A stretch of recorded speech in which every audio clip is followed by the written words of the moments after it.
All right. Hey, good morning. Welcome to the Rise and Grind Morning Show. It is Monday morning on August 26th, right at 8 a.m. We did it. We started on time. We did it. Congratulations, Eric. For the first time, I'm not late. First time ever. We made it in on time. Woohoo, we're rocking. What a way to kick off the 53-man roster cut, man. Today and tomorrow is such a huge day for your Detroit Lions. And I got to tell you, it is not going to be easy for Dan Campbell or Brad Holmes to go through this. It's not every year. We see Dan Campbell get choked up about these guys often. And, you know, I have to say, you know, even as a fan, you seems like you kind of develop relationships with these guys, right? As you're listening to them, as you're watching them. And it's tough. So even to go through this exercise, it's hard to separate the fandom, which is all Eric. You know that his 53 today is going to be all fandom. And then there's mine, which I think can kind of be a little bit more realistic or tough, if you will. But we'll see. We'll see. I haven't seen Eric, so we'll see where it goes. But Eric, good morning, man. How you doing today? How was your weekend? Listen, I'm listening. I am fantastic. And you want to know why I'm fantastic today? Listen, I jumped on the scale yesterday for the first time since I got back from Las Vegas. I went on vacation and I knew I gained a few pounds. Well, I got on the old scale and it said a new number yesterday that I haven't seen since I was 30 years old. When I was 30, I went on the South Beach diet and I got down to 218 pounds. Yesterday, I was 217 pounds. I am now down from 295 all the way down to 217 pounds. And I went for a 40-mile bike ride yesterday. It was absolutely awesome. Congratulations, man. Congratulations. That's a lot of hard work. And yeah, that's awesome, bro. You know, it's funny. I too jumped on the scale yesterday. Yeah. and I was in shock because it said a new number that I haven't seen in a long time. And it said 211 pounds. And I'm like, there's no way I didn't just lose 30 pounds over the last few weeks. Yeah. And then I realized, wait a second, it's on carpet. And, you know, the little rug in the bathroom. I pulled it off the carpet, you know, the little rug. Like, oh, there's the number I know. It didn't go anywhere. I'm still 240 pounds. It's all right. It's all good, though. Oh, crap. What a way to start the day. Yeah. You know, they say, though, muscle weighs more than fat. So I'm just going to throw that out there, you know. All right. Well, let's get rolling this morning. I feel like my audio is off today. Like it just doesn't, it seems restricted today. I hope it's not. Yeah, I guess, you know, you guys let me know in the chat if the audio sounds okay. To me, it sounds restricted, but I don't know. Things change, it seems like, with these roadcasters all the time. Yeah, you don't have to touch anything and everything goes all haywire. It's different every day. You don't touch anything. All right, it looks like they're saying it's all good, so that's good. And we've got the delay off today, so we should be right in line with chat within a few seconds today. Yeah, we're about 4 or 5 seconds. All right, roster. Today, news and rumors as usual. We'll get into a little bit about what's going on around the NFL and the Lions, of course, and your daily headlines. So we're going to talk about DJ Reader, Melifonwu, and Penei Sewell, and what all three of these mean for the roster. And then, of course, we're going to get right into the 53-man roster predictions. And today's roster is brought to you by Pro Sports Zone. Please check out Pro Sports Zone in Laurel Park Place Mall there in Livonia, 37700 6 Mile Road in Livonia, Michigan. If you guys want the best, I mean the absolute best in sports memorabilia, Lions gear, college gear, you name it, they have it at Pro Sports Zone. We are going to be doing another promotional sale on Saturday, the 7th. So just the day before the opening game, we're going to be there. We're going to do a podcast on site, and then you guys get in there and go take advantage of all the sales. Go get all your Lions gear for the game on Sunday, or go get your Michigan gear for the game that day. So we'll see you guys there on Saturday the 7th. More information will be following later on today. What time's that podcast going to be at? Do you know? We haven't decided yet. That's why more information is going to come out later on today. Okay. I'm trying to figure out exactly what time is going to work best, because I didn't want to do it during the Michigan game because I have a feeling that's going to cause some problems. So probably before. Is Michigan playing at home that day? I don't remember. Man, if they are, go. I don't know. I have no idea. Game at the big house. Never been to one. You're not missing anything. That's one of my goals this year, is to hit a game at the big house. Come on now. Come on.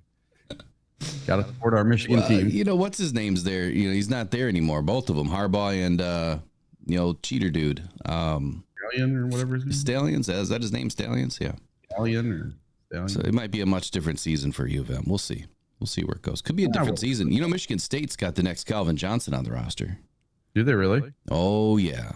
They got a guy that's looking nice, but let's get into this. What do we have going on around the league? I know we're supposed to do over-under today. We'll see if we have any, because today's really a conversation about the 53-man roster.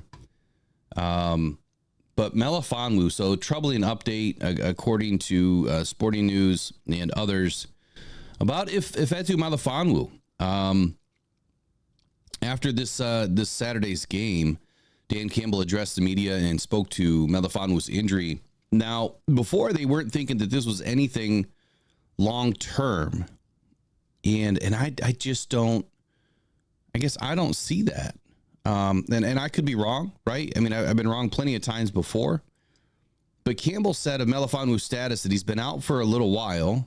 Nothing that we feel is long-term. Yet it's continuing to take a while. So I'm not too sure on that one. I don't know when we'll have him back or if he'll be back. What that timeline is. So that little word that Dan threw in there, if he'll be back, that one spooked me a little bit. Now, was he saying that it's a potential that if he's going to be done for the season? Is he saying that if he's getting cut? I don't know. I mean, I can't imagine that if he would be getting cut, that just wouldn't make any sense. But, man, are we lucky to have Brian Branch going back to safety this year? Here's what I do know. And the information that I have found out is this. He did not tear his Achilles, but it is like some sort of an injury to the Achilles. It could be worse. And I've said this before. Sometimes you're better off just rupturing the Achilles and being done with it, getting it surgically repaired. Other times, you know, if you like hyperextend it, if you will. I mean, I know it's kind of really tough to do, but if you were to hyperextend it, bruise it really bad. I mean, there's a whole host of other types of Achilles grades. Here, let me look something up right here. But anyway, it's sometimes you're better off. I guess the word I'm looking for is probably tendinopathy or tendinitis of the Achilles, because that can take longer to heal. It may never really heal. May always cause you problems. And if he's been through it, man, he's been through a ton of injuries. And this is not what he needed to start his season. So if it's looking like this is one of those things where it's better off just to have the surgery and be done with it, which would be kind of weird if it's not ruptured, but you just go ahead and get it done. I mean, he's done for the season. It's over for him. And the Lions be definitely looking for a replacement. So this obviously might impact the 53-man roster. And for me, it may or may not, because we don't have an answer. We don't know. And we won't know until tomorrow, 4 p.m., you know, what those final decisions are. So, Eric, when you heard about this, I guess what was your immediate thoughts, and did this affect your 53 without giving your answers away? Yes, and devastated. And listen, this is year 4 for Melifonwu. This is his contract year. So, man, I feel bad for this kid, because he was really coming on really, really good in the run game. You could bring him down in the box as a safety, get that sack once in a while. He's the type of kid that's willing to put his nose in there, and he really, really came on at the end of the season last year. I know that was partially due to not having a single cornerback that was worth a darn on the entire defense, but to see him come alive was kind of awesome because his first 3 years he wasn't that good and he couldn't make it as a starter. And then last year he came on so well at the end of the year. It was really nice to see, and I was really looking forward to seeing what he could do this year. Yeah, I guess I would say the exact same thing, man. He plays in spurts, and sometimes it's those spurts that we need at the right time. From if he seems to always show up at the right time. It's better to show up late than never at all. And sometimes he shows up late, but it's the perfect opportunity to help this team win. Yeah, big ups to Iffy, man. I hope that he's going to be all right. And before I get motoring along too fast here, by the way, I think my super fan name and character is going to be called Motormouth. So Motor City Motormouth. I want to get your votes on that today. I'm going to be the Motor City Motormouth, kind of the podcast thing. I am a motormouth. It's tough for me to shut up at times. You got to get a grill, man. You got to have the grill. So I want to get one of those foam hats made with an engine that says Motor City Motormouth on it. I think it'd be kind of fun. But finding someone to make that for me, the guy that I thought was going to be able to do it is kind of retiring from doing it. So I got to find somebody else to do it. So if you know anybody, email me, let me know who makes those foam hats, the big foam ones that you see. I'd love to get one made. But anyway, let me welcome in the chat this morning because we have an amazing amount of members and dedicated loyal fans to this channel that I need to shout out. So right away, Uperlights, Eric Rintamaki, of course, Roger Chappis, Rick, Tracy's in the house, Mike P, Joe Schmo, and Trace, Mike P, Joe Schmo, all members. Eric Rintamaki is a member of the channel. And who else is in here? What other members we got? Michael Garrity's in the house this morning. Roger Alowski. And some of these guys are also, and ladies are also moderators of the channel, doing a great job helping us out, trying to get those likes up for us. Remember, there's no ads as long as you guys smash that like button. Help us get out to more fans. You've done such a great job that we're less than 20 away this morning from our next mini helmet giveaway. And that's $150 helmet value. And Panay Sewell's signature could be worth way more than that. And the style of helmet that I give away could be worth more than other ones that I give away. And then we also have Chris Spielman. So it's kind of a toss-up. I don't tell you which one you're going to get. It's just whatever one you get in the mail. Who else is in here? Ryan Van Valkenburg, Shadow Viper, Joseph Ostin. And Ryan is a member of the channel. Peter Van Larhoven, member of the channel. Who else is in here today? We got a lot of people in here this morning. Motown Mitch. I'm sure I'm missing a lot of names. Casey, Bucky. I'm sure there's a few more that I've missed, but this chat's already lighting up. So over 18 members signed up in less than 4 days. That's huge. That is huge, guys and ladies. Appreciate you, as always, man, for being such a great sponsorship and supporter of this channel. So all of the memberships, all of that money, all the proceeds are going towards Rock Down Cancer Foundation, whether we're doing, buying stuff for raffles or putting in a piggy bank, to be able to help out somebody's GoFundMe later on. But we're going to do that towards the end of the season. We're going to see if we can get up to $50,000 this year in donations. We're going to do monthly raffles or weekly raffles. We're going to do all sorts of stuff, partnering with other local companies. And then, of course, next year for the PFUFA, I assume that I'll get reinvited. And that's where I want to put on a big display of your help and what you guys have been able to do in helping these kids with bikes and book bags and school supplies and other things that, reaching out into the community that Lions fans are so great at doing. So I appreciate you guys helping me and giving me an opportunity to be your voice in helping the community as well. So second up on the roster this morning was Panay Sewell. I'm sorry, not Panay Sewell. Yeah, Panay Sewell. Panay Sewell's injury, and then we'll roll into DJ Reader. So the Panay Sewell thing here, look, he's fine, right? And I know that we've heard this a few times. We've talked about it a couple of times. That Campbell said that the All-Pro tackle who left practice earlier last week with that ankle injury, that he will be good. That he said that, some of the things that these guys are dealing with is what they're doing for them is just out of an abundance of caution. They just want to make sure that, they go through the tests, they get the x-rays or whatever they need to get done.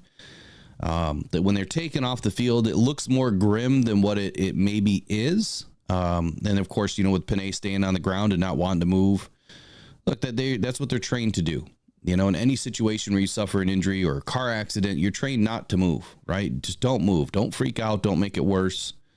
And that's why it looks so bad to a lot of us. But Sue's feeling good. I'm sure he'll be back at practice this week and ready to rock and roll. He'll be ready for week 1, which is the only thing that matters. Anything you want to add to that, Eric? Not really. I don't think Panay Sewell was all that serious. I think he's going to be okay. He's going to be good to go for week 1, just rolled up on his ankle a little bit. I think that's a normal wear and tear type injury from training camp practice. Anybody that's ever been to a real training camp and participated in one before, high school, college, whatever, you're going to get bumps and bruises along the way. And I think this is one of those bumps and bruises that you get along the way. You're out for a couple of days and then right back into practice. If there was a game today, I'm sure he would be in ready to go.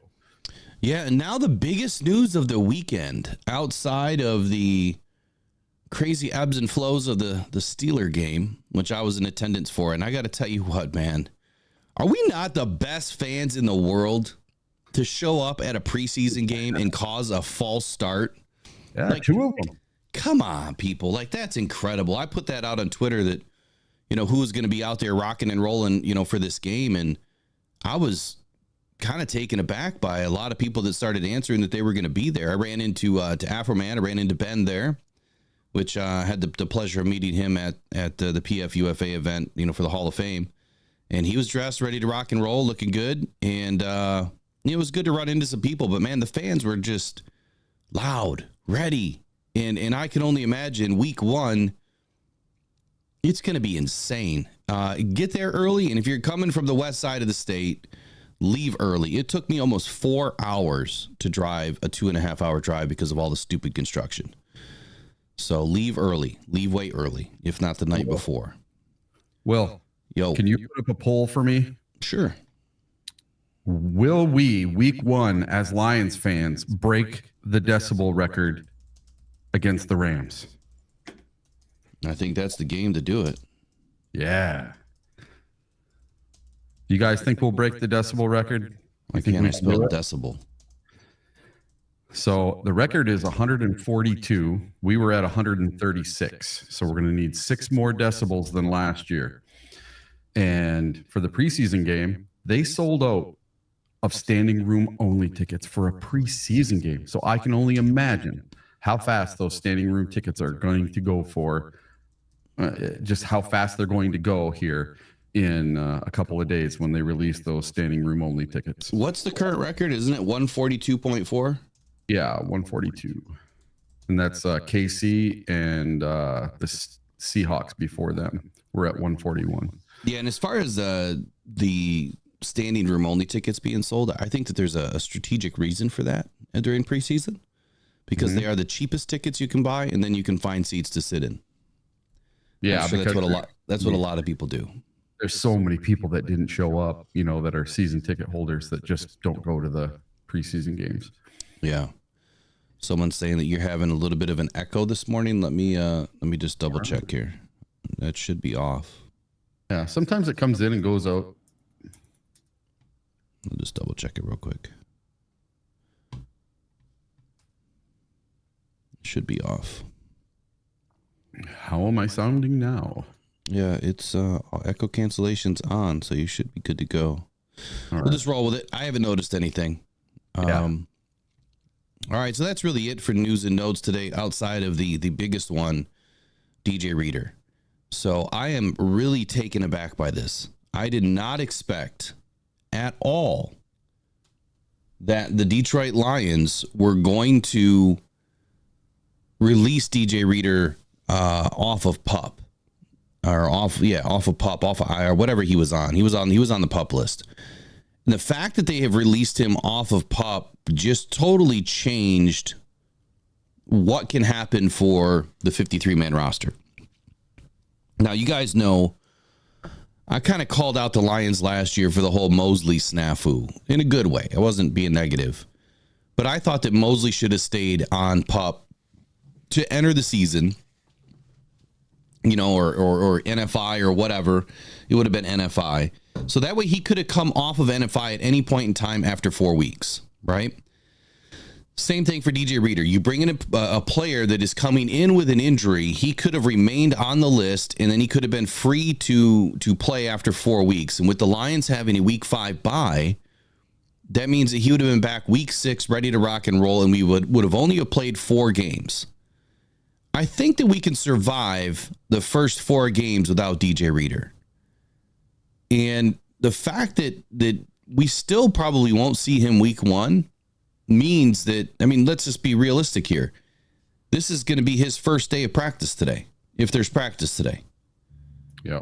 And he's only going to have 2 weeks. I know he passed his physical, but he's going to only have 2 weeks to get into game shape and go through the drills and understand what this defense is going to do.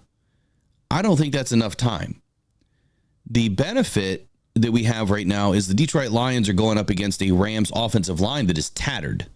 Jonah Jackson is injured and out. I think their left tackle was just suspended for a few games.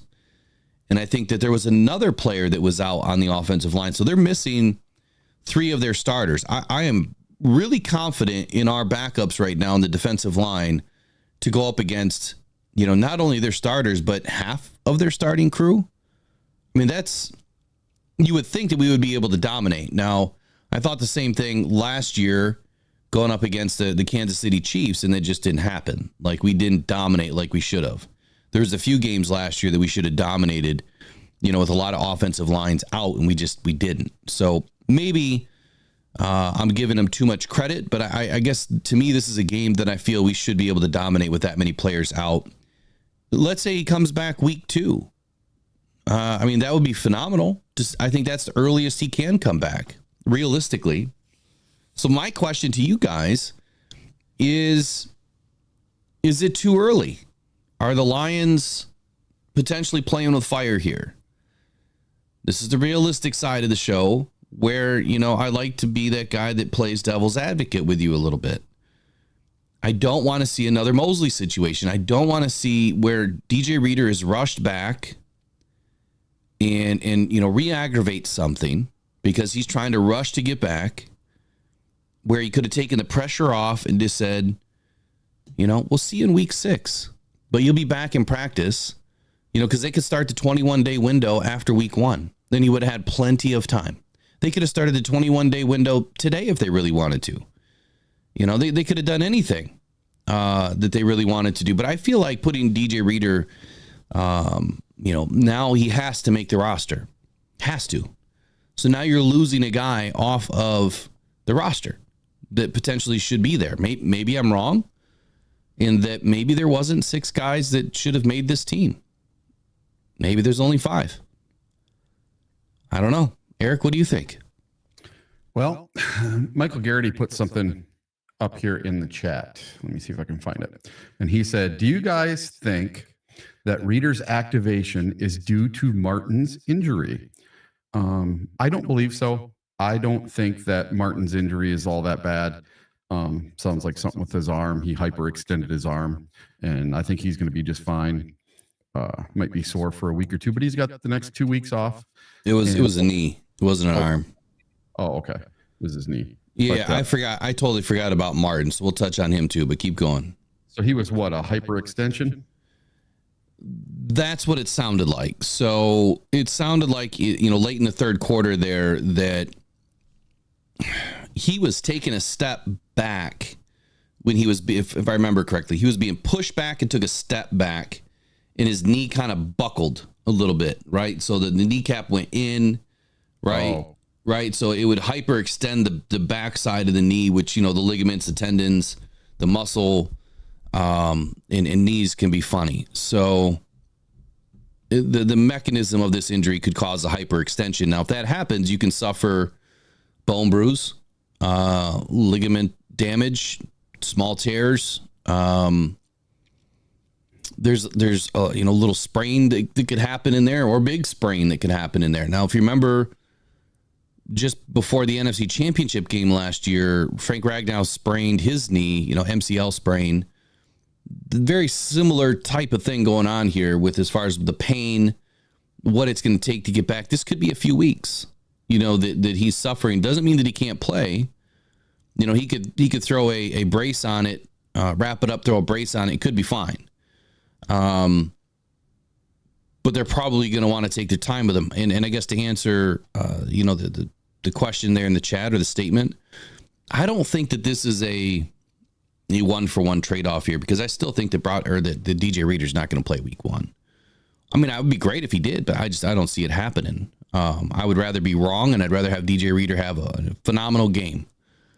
But I don't see it happening. So I think that we're going to have to roll with Aleem McNeil and whoever else. And I'm good with that. I think we're fine. But keep going with what you were saying. Oh, that was about it. Okay. Just that, I think he's going to be fine. I don't think it's that bad of an injury from what we're hearing. And I don't think that's the whole reason that DJ Reader's coming up. And this whole DJ Reader thing, them putting him on the 53, sure changed my 53-man roster today in a big way. Yeah. Mr. Brent Lighton always likes to be the one in the chat that likes to go against every little thing that I say. Gets old, dude. But I will tell you this. I didn't say anything about the Lions rushing Mosley back. What I said was they should have left him on NFI so that they could have saved a player on the roster. That's all I've been saying for a year, is that it was pointless to bring in Mosley off of the PUP list, off of NFI prior to start of the season, when you weren't going to bring him in until week 5 anyway. He had a cleanup surgery a few weeks before that slowed his progress down. He was never going to play week 1 or 2. And even though they thought that there was progress there wasn't. So by the fact that they could have saved Starling Thomas last season by keeping Mosley on NFI. And it's okay to have a differing of opinion. But your statements are always quite contrary to just being different in opinion. Mike P says knees can be touchy things, a lot of moving parts in there. Yeah, there's a lot of things that attach.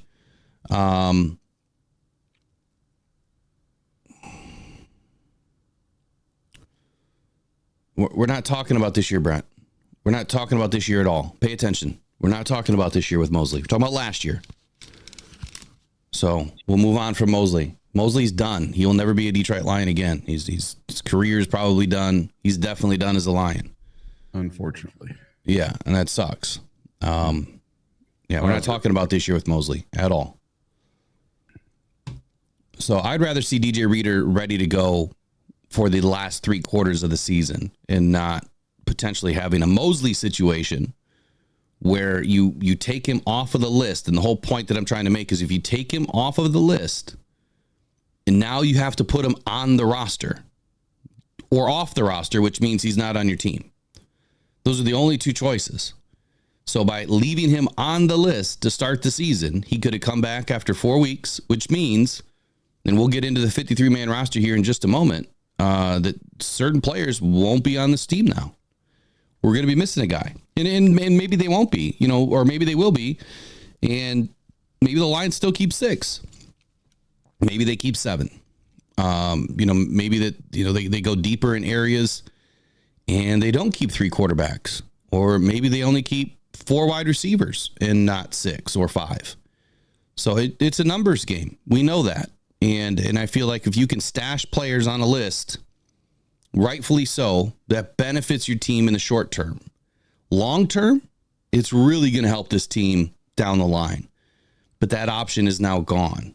And I know it's a numbers game with, how many can go on, IR or, NFI is NFI. And NFI is characterized or defined as an illness or an injury that was suffered while not playing football or while not on your team.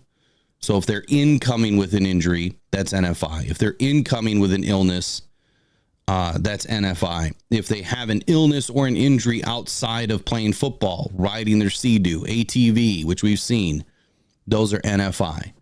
IR would happen at any point in time. You can put somebody on IR. If they have an injury while on your team, that's obviously an injured reserve designation, which lasts much longer than NFI does. So let's get into it. I think we should just roll right into the 53-man roster. You ready to do it? I am ready, Freddie. Okay. Before we do that, let's take a quick moment so I can get myself together. I'm just going to roll the screen for member shout-outs. And I think the music's missing from it for whatever reason when I downloaded it today. But member shout-outs, and then we'll be back here in just a minute.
That joined. Appreciate your help and your support.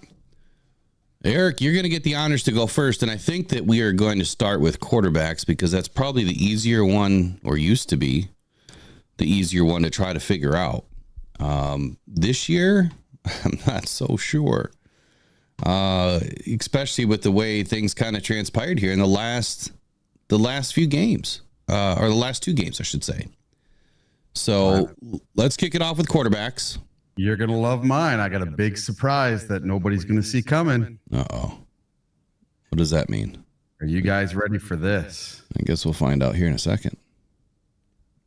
So, most people have the Detroit Lions keeping 3 quarterbacks. Well, that's not me.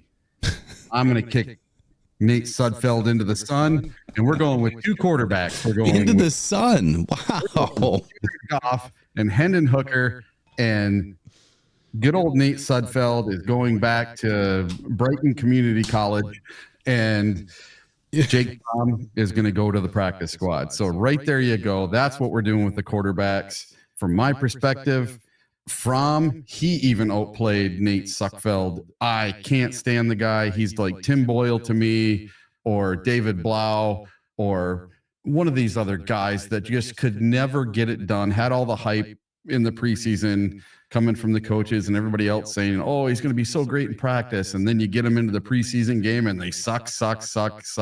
And they just don't get it. They're not ballers. They don't have the it factor. So with me, it's going to be Jared Goff, number 1. Number 2, our emergency quarterback is going to be Hendon Hooker. And then on the practice squad, good old Jake Fromm. I mean, I'm not saying that you're wrong, and I feel like I feel like there's some energy here with Fromm, and largely because of what Dan Campbell said. So I'm not going to do what you might think the coaches are. I'm not trying to predict what the coaches are going to do. I'm doing this from me, the fans' perspective. So a lot of my guys are not going to go in line with anybody else today. Mine's a little bit different than I've done before. For me, it feels like a 3 quarterback roster. And I think that's more of a, whether that's more of a formality or not, like someone else has said, I don't know. Dan Campbell explained it pretty well the other day when he said, you have to have conviction that whoever the guy is going to be able to keep this ship afloat. And what we know about Hooker is a young developing quarterback and he needs reps, and he needs time. I do know that. And Nate right now has the upper hand. He's played more. He's been in it more. He's seen it more. He's just, well, and with that, that would tell you there's a good chance that you keep 3. Am I going to say that's 100% certain right now? No. But that's kind of where or what you look at. Now, there's really been kind of a newer development, I think, from the preseason, and that was with Jake Fromm. He came in, which was supposed to be emergency quarterback in case Hendon Hooker couldn't go in the second week. And he was kind of insurance, if you will, for Hendon Hooker while he was in concussion protocol. But then we saw Jake Fromm get in the game late against the Steelers. Dude went like 6 for 8, almost 100 yards. Pinpoint accuracy. You could tell he's got an arm, but the biggest thing for me was, and he was 6 of 8 for 89. That Dan Campbell said after the game how impressed he was with Fromm picking up this offense and how much he understood this offense right away. And it's a very difficult offense. That spoke volumes to what we potentially have in Jake Fromm. And I'm not very surprised. I kind of said it when we picked him up that you go back and watch his Georgia days. This guy's got a cannon, but he knows how to play the game. I think if he just had a little bit more time, like if the Lions would have picked him up earlier in camp, which I don't know why they didn't, because they had 89 guys on the roster for the majority of camp, it seemed like. It seemed like we rarely ever got full. I think that Jake's making a name for himself with this team, and I'm good with that. It's not on the roster day one, though. It's Jared Goff, number 1. It's Hendon Hooker, number 2. Hopefully Jake Fromm makes his way back to the practice squad.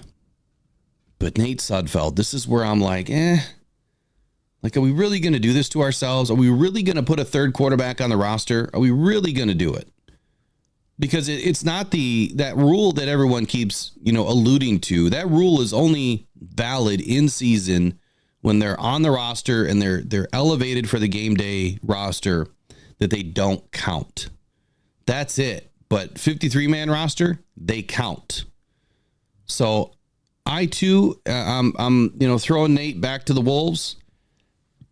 There is a possibility he comes back to the practice squad. I don't think anyone's going to pick him up.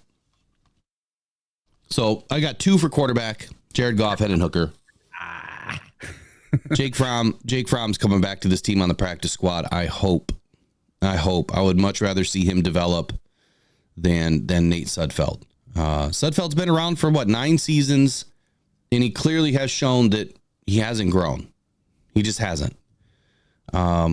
Maybe behind the number 1 offense, you could make an argument for him that if he's behind the number 1 offensive line, that he would have been a much different player. So my question to the chat is, does Nate Sudfeld make this team? Do you feel like the Lions are going to keep 3? And would Nate Sudfeld be a different quarterback had he had, Penei Sewell and Taylor Decker and Frank Ragnow in front of him? And I think the answer is yes for me. To end the first poll, though, are we going to break the decibel record? 80% said yes. 46 votes, good amount of votes. 80% said yes, that we are going to break the decibel record against the Rams in week 1. Let's do it. And offensive line is up next. What are you thinking? All right. So I'm keeping 9. I'm going to go Taylor Decker, Graham Glasgow, Frank Ragnow, Kevin Zeitler, and Penei Sewell. That is our starters. Then as our backups, our main backups are going to be Dan Skipper, Colby Sorsdahl, Owasaka, and Giovanni Manu, who likes to go by Gio. And then on NFI, we're going to do Christian Mahogany. So we're going to stash him for a little while, and we'll see what happens down the road. Well, for me, I found it really interesting that Sorsdahl played the most snaps of anyone in week 3 of the preseason. He needs it. I don't know if this was hey, let's get this guy some snaps or some reps kind of decision. Like, we need to get him ready. He needs more work. Or if it was more of what my eyes were telling me, and that was, and maybe it's telling Brad and Dan the same thing, that maybe Sorsdahl is not the long-term answer that they thought he was. And they just wanted to confirm it. One, give him some more opportunity to get the practice reps in, which is only going to help him get better. And two, let's just see how much better he can get throughout the game, going up against the number ones and then trailing, all the way to the number 2s and 3s from Pittsburgh to see if he got better. Because if his gameplay got better throughout the game, then I would say that there's hope there for him. But if his gameplay didn't get better and it kind of stayed the same, and you're going up against competition that should be in the same level as you are, that's a telling fact that maybe, just maybe, you're not the right guy. Now, I'm not saying he's not the right guy, because I don't know. I don't think that anyone really knows right now. I don't think that we have enough tape on this guy. I don't think that at least I haven't seen enough. I think that he needs a little bit more time. Either way, Sorsdahl stays on this team by default, right? But the Lions do need some major upgrades, in my opinion. The whole Christian Mahogany thing, it really kind of threw us for a loop. We expected, that the vast majority of the NFL missed on Mahogany, and that we ended up with, someone that probably should have been taken at the 3rd or 4th round, and we got lucky, but that didn't happen. Here's what I saw, though, versus the Steelers. Hendon Hooker was able to get to, the first 3rd down that he faced. He was able to complete that pass over the middle. I believe it was Shane Zielstra for just a few yards. Bobbled catch, but he caught it. Gave the Lions a 1st down. And then what was a free rush to Hooker by the middle linebacker, Hooker was able to deliver. So he actually stepped up in the pocket, moved to the left, delivered the ball. It was what happened the next 3 plays that really boggled my mind a bit. 3 straight sacks by the Steelers. One, Hooker held the ball too long. I did see that, right? He didn't move out of the way. Just kind of stood back there as a statue. Held the ball a little bit too long. We're not talking like 4 or 5 seconds here. We're talking 3.5 seconds, and that ball should have been gone. The other 2, though, the other 2 sacks, directly related because of Sorsdahl and Kingsley. They were getting beat badly. The entire offensive line faced big-time issues in this last game. And at a minimum, I think it gives you some tape, right, that you can go back and look at it and say, okay, we got a lot of things to work on here. We've got some things that we know we can clean up, and that's positive, right? That's always positive. But at the other end of that rainbow, if you will, is these guys just weren't polished enough to go up against the Steelers' number 1s. And they didn't play great against the 2s or the 3s. I mean, there was still times throughout the end of that game that Sorsdahl was having some trouble. So the bigger issue for me is,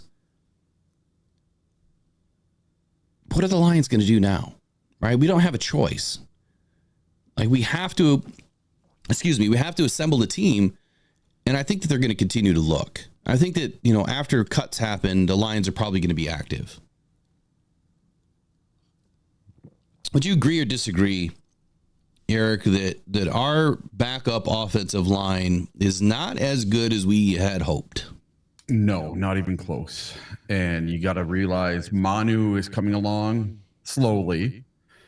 In the Canadian Football League, he had 4 plays. Yeah. He now has 78 plays that he has to memorize to be able to know.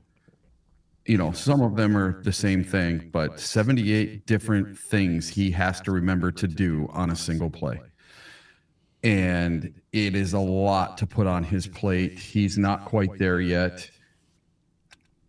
Has he come along? Yes, he's come along a long, long ways, but he's got a long, long ways to go. You have Mahogany, who hasn't taken a single snap in a single practice. He's cleared the physical, but that's all he's done so far. Just stuff on the side with the trainers and going to the gym every day with the Lions. He has not practiced a single down yet. So I have a feeling we don't see him a single play this year. I think they're going to shelve him for the year. He might be an IR candidate. And these other guys, you know, somebody in the chat, I think Chalmers was wanting this Jamarco Jones kid, and he was okay, but he wasn't anything to write home about either. Neither was Duke Clemens, neither was Kingsley, neither was Hudson, neither was Clemens or Burton or Neese. To me, basically everyone that played in this game against the Steelers did a subpar job. And the ones that I can excuse are Manu, because he's a rookie. He's literally going from 4 plays to 78 plays that he has to learn. And that's about it. Sorsdahl, he's what, second or third year in this system. He should know what he's doing by now. Yeah, it's his second season. He was drafted last year. Yeah, so he should know what he's doing by now. He's got some time under his belt. And they should know what they're doing. I have a feeling that Brad is going to be very active on the waiver wire looking for some backup offensive center and maybe a tackle that he can slip onto the practice squad. So I guess I was a little miffed at the fact that Jamarco Jones didn't play at all. That I'm seeing, at least it was reported by PFF snap counts. I don't see Jamarco Jones on the list at all. Now that means one of two things in a third preseason game. That either means that you've made this roster and they do not want to risk injury, that they saw enough out of Jamarco Jones in week 2. Now he comes with a resume. He definitely comes with experience in the NFL. Not a ton. But let me look at his. Let me go and look at his game logs real quick. Now, if he slips in and say Sorsdahl slips out for me, I don't think Sorsdahl's going anywhere. You know, no, it's but he'd be the only one I could see going anywhere. I don't see Dan Skipper going, unless they just carry 10 offensive linemen. But I think they'll go with 9. Yeah, so he was largely, inactive in 2022.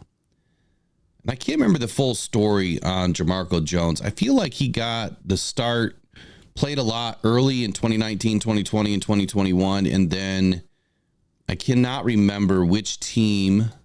So it must have been Seattle. Seattle then moved off of him when I think that they might have drafted some players or whatever that they moved off of Jamarco Jones, and then he went to Tennessee, and he just never cracked the roster there. I know he suffered some injuries. I'm pretty sure that was 2022. He suffered some injuries. And in 2023, he didn't play. So, I mean, Jamarco comes with 3 seasons of work, though, where he was getting in 64, 81, 71 snaps a game, playing quite a hefty amount of snaps. So he has really good experience, and I think it showed up right away. He's 6'4", 293, 300 pounds. So he's good size as a tackle. He could probably slide over to guard. So that's the question. Did Jamarco Jones do enough, and that's why he didn't play, and the Lions didn't want to risk injury? I don't know. I can't imagine that would be the case, and I didn't have him on my 53-man roster. But I did like the fact that Jamarco Jones came in with experience and showed it. Not playing in week 3 to me means he's probably not on the roster. I got 9 as well. I have Frank Ragnow, but I don't have a backup for Frank because that's Graham Glasgow. I have Taylor Decker, and then I have Dan Skipper as Decker's backup, kind of the swing tackle. Obviously, I have Graham Glasgow playing left. I've got Coyote Iwasaka backing up Graham. And then I've got Kevin Zeitler on the right guard. I got Gio Manu kind of being the backup, I guess. But not really, because, they've been putting Gio at left tackle. I guess I just don't see Gio being tackle worthy in his first year. I'd rather see him play guard, and he is massive. I'd rather see Gio, picking up the guard this year in his first season and slowly working on left tackle, because I feel like if anything's going to happen this year, it's probably going to be at the guard position, where we could need some help. Kevin's already shown that he's battled a couple of injuries. Graham has been pretty consistent. Like, the dude's tough. And then you got Penei Sewell. Obviously, Colby Sorsdahl is the backup for Penei Sewell. So that's my 9. I've got Kingsley just getting edged out here in Nice. Both of them played okay at times. I felt like Kingsley had a better week 1, week 2 than he did week 3. Going up against the number 1s, he was exposed a little bit, or a lot of it. And then Christian Mahogany. So I think Christian Mahogany stays on NFI. I don't think that there's a reason why you want to rush him back at this point. He was going to need a few weeks to get back into game shape, and we just haven't seen anything. So I think that that's how you fit your 9, and you just leave Christian there. And then probably towards the last 7 weeks of the season, depending on what happens through the season, that's where you're going to see a move with Christian Mahogany being elevated to the roster, so they don't toll his first year. Not that they have to do that, but they could, and they did last year with Hendon Hooker. So those are my 9: Frank Ragnow, Taylor Decker, Graham Glasgow, Kevin Zeitler, Penei Sewell, all backed up by Dan Skipper, Coyote Iwasaka, and Gio Manu, and Colby Sorsdahl. The thing that I don't like here is we have more tackles than we do guards. We do not have really good guards to back up each other at this point. Graham is like the utility, guy. He can play just about anywhere. So I guess I would see kind of what I said early in the offseason. Graham would be the guy sliding around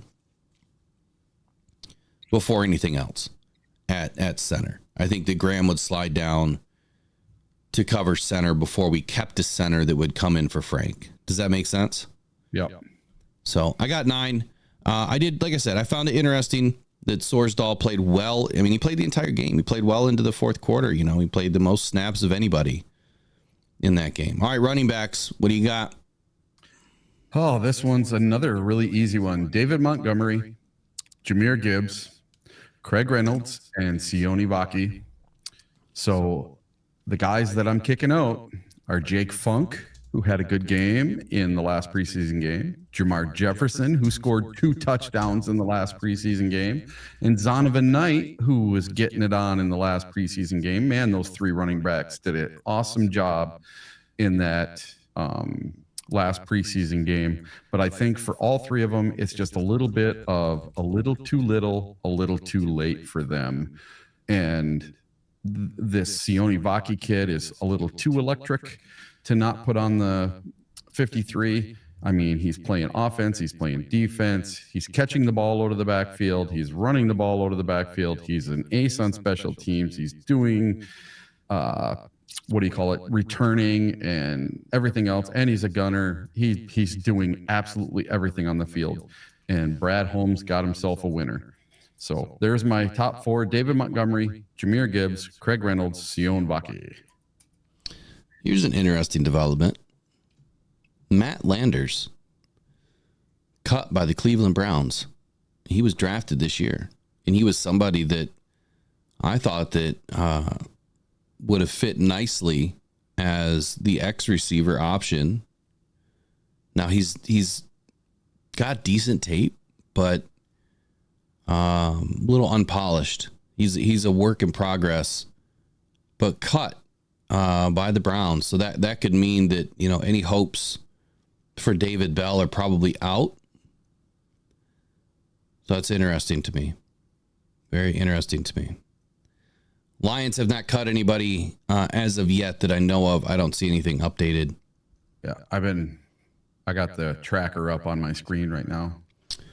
And yeah, shout out to who just said that. Someone in the chat just said that Denzel Mims was cut. Yeah, from the Jags. Yeah, there could be a possibility that he could make his way back. I mean, he knows the offense.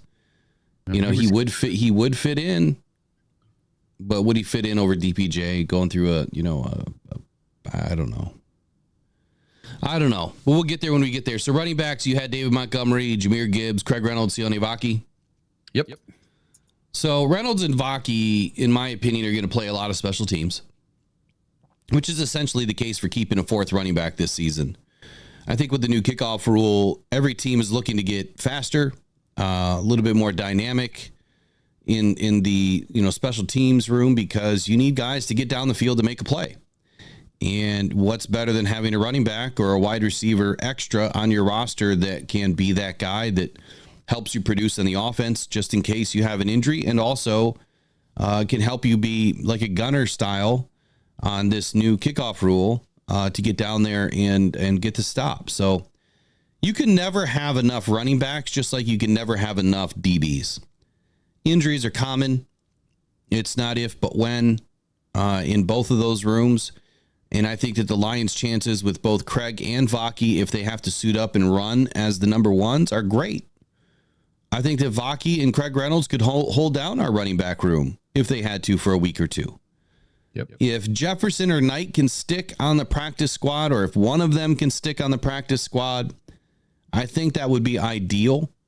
I do like Jefferson's tape this year and what he was able to produce, albeit just a little bit. I think that Jefferson had a much better camp than I thought he was going to. Now he's been around kind of up and down this roster for the last, couple of seasons. I would probably see Jefferson being the guy, but I do like Zonovan Knight too. And last year, I thought he had a great camp and was super excited to see him get activated. And then he had that nasty hip injury. I can't remember which week that was. That might have been Tampa Bay. Might have been the Tampa Bay week, but yeah. So I've got 4 as well. David Montgomery, Jahmyr Gibbs, Craig Reynolds, Sione Vaki. Those are my 4. Yep. So we're lining up pretty good so far. Yeah, these ones are the easy ones. Yeah. But now it gets more difficult with receivers. So there has been a lot of interesting. I only looked at John Macaroons because we highlighted it the night that it came out when we were live. Or when I was live on Thursday night. I think was that Thursday night I did that? No, I'm sorry. Saturday night, post game. Man, my brain is mushed. I only got 1 hour sleep tonight, or last night, so it's, is what it is. Receivers, who do you have? You ready for this? Maybe. 4 wide receivers. Amon-Ra St. Brown, Jameson Williams, Khalif Raymond, and pulling up the rear, Isaiah Williams. I don't have a tall-bodied X-receiver on my roster to start because he's going to come via trade, via the practice squad, somewhere else, the waiver wire. There's somebody out there, just like you guys were just talking about with Mims being released and this other kid from the Browns being released. There's someone that is going to fit that mold that may be super cheap for Mr. Brad Holmes, the value shopper. He may find someone on the cheap, and he doesn't have to give up assets to get them. And you watch, he's going to bring somebody else in. But for now, we're going to go with 5 or 4 wide receivers. Amon-Ra, Jamo Waymo, the Leaf Khalif Raymond, and Isaiah Williams. All right, so 2022, the Detroit Lions kept 5 wide receivers. And I want you to think about a common theme here. They kept DJ Chark, Josh Reynolds, Quintez Cephas, and then, of course, Amon-Ra St. Brown and Khalif Raymond in 2022. That is 3 bigger body, taller receivers versus 2 shorter slot guys. 2023, they also kept 5 wide receivers. Antoine Green, Marvin Jones, Josh Reynolds, again, 3 bigger bodied X style of receivers or XY, and Amon-Ra St. Brown, Khalif Raymond, your 2 shorter slot guys. This season, I like to think that I have a pretty decent eye for talent. I've been saying that Isaiah Williams is going to make this roster for weeks on end, like probably since OTAs. I think that I'm probably on record on one of my shows saying that Isaiah Williams was going to make this roster. Matter of fact, I think it was when we picked him up and gave him like $100,000 guaranteed UDFA contract. I said that he was my dark horse to make this roster. I know that's a fact. Isaiah Williams should make this roster. He really should. He's proven it. Kicks and punt returns at a minimum, he should be on this roster. Now, that goes without saying that we don't know the full plan yet. We have not seen the full plan yet. of what Ben Johnson and Dave Phipp and Dan Campbell have up their sleeve for the return game. We might see J-Mo back there. We might see Amon-Ra St. Brown back there at times. And that would mean that if we're going to see either one of those two guys in that situation, or it could be situationally dependent, meaning you're down by 14, it's the start of the second half, and you need to play. And you come out with the ensuing kickoff, you get the ball in the second half, and you see Amon-Ra St. Brown and J-Mo back there, or Jahmyr Gibbs to get us a touchdown potential or to get us into great field position. So we don't know the extent of what the Lions are going to do just yet with these new rules and how that's going to benefit this team.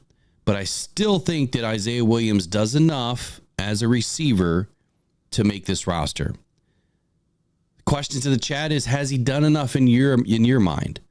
In my mind, he's been the most consistent preseason performer and has been just as steady in camp behind the scenes, when we're not, seeing it, up close and personal. The only argument I think for him not making the roster is that how many slot guys can he have on one roster? I think that's the question. How many slot receiver returner guys are you going to have? With Khalif Raymond also there. But he's done enough to earn a spot, in my opinion. And if he's not going to land on the Lions, someone will pick him up. I guarantee it. At this point, though, I really think that the X receiver for this team is probably not on this roster. And that's tough for me to say, but I got to say that I'm a little disappointed in DPJ right now. I feel like his head's not in the game. He's almost acting like, how do I put it? He knows that he's down on the depth chart and he's not going to get a ton of action. And he probably feels like what he did in 2022 with the Browns was enough for him to earn more opportunity on a roster elsewhere. And that's the style of player that he is. That's the style of player that I was excited about. And we're just not seeing it. And we're not seeing it because sometimes you get it in your head that, man, I'm just not going to get opportunities. What am I even doing? Like, there's got to be another team I can go play on that I can get more opportunities. So maybe he doesn't fit the culture. Maybe he doesn't understand that this is a team that is supposed to be without eyes. You're just supposed to win, right? And you're supposed to pick everybody up around you. You're supposed to help us win. That's the whole focus of this team, is that you are a role player. You go in, you do your job. You get the ball, great. If you don't, great. Do your job. Help the team win. And I'm not going to just shove words in his mouth, but I almost feel like he's just kind of, not playing as tough as he should be because he feels like he's not going to be able to contribute a whole lot with, 4 guys in front of him. So, think about it. Amon-Ra St. Brown and Jameson Williams and Jahmyr Gibbs, Sam Laporta, those are the 4 guys in front of DPJ right now. And I don't think it's any surprise, but hey, it is what it is. Either going to be a role player or you're not. So I'm really disappointed in DPJ. That doesn't mean that the Lions don't keep him just by default, again, because there's nobody else on the roster to help in that situation. I've seen, where John McElroy, he put 4 wide receivers on his roster, and you went with 4, right? Yep. Mine's going to change before opening day. There will be a 5th wide receiver on opening day. Well, yeah, of course. But today is 53. Yes. Today is initial 53.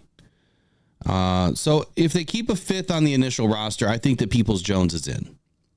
And he's probably the front runner again by default because of his experience. But he has been missing from camp and the preseason, and it just looks like he doesn't even want to play football anymore. And so that kind of makes me a little nervous about DPJ. Which is strange because in the preseason, don't you remember when we posted those pictures of DPJ being all ripped and looking like Megatron? Mm. Early in the off season, you mean? Yeah, in the offseason, it looked like he was a man on a mission, and that's exactly what we were hoping for, and we did not get.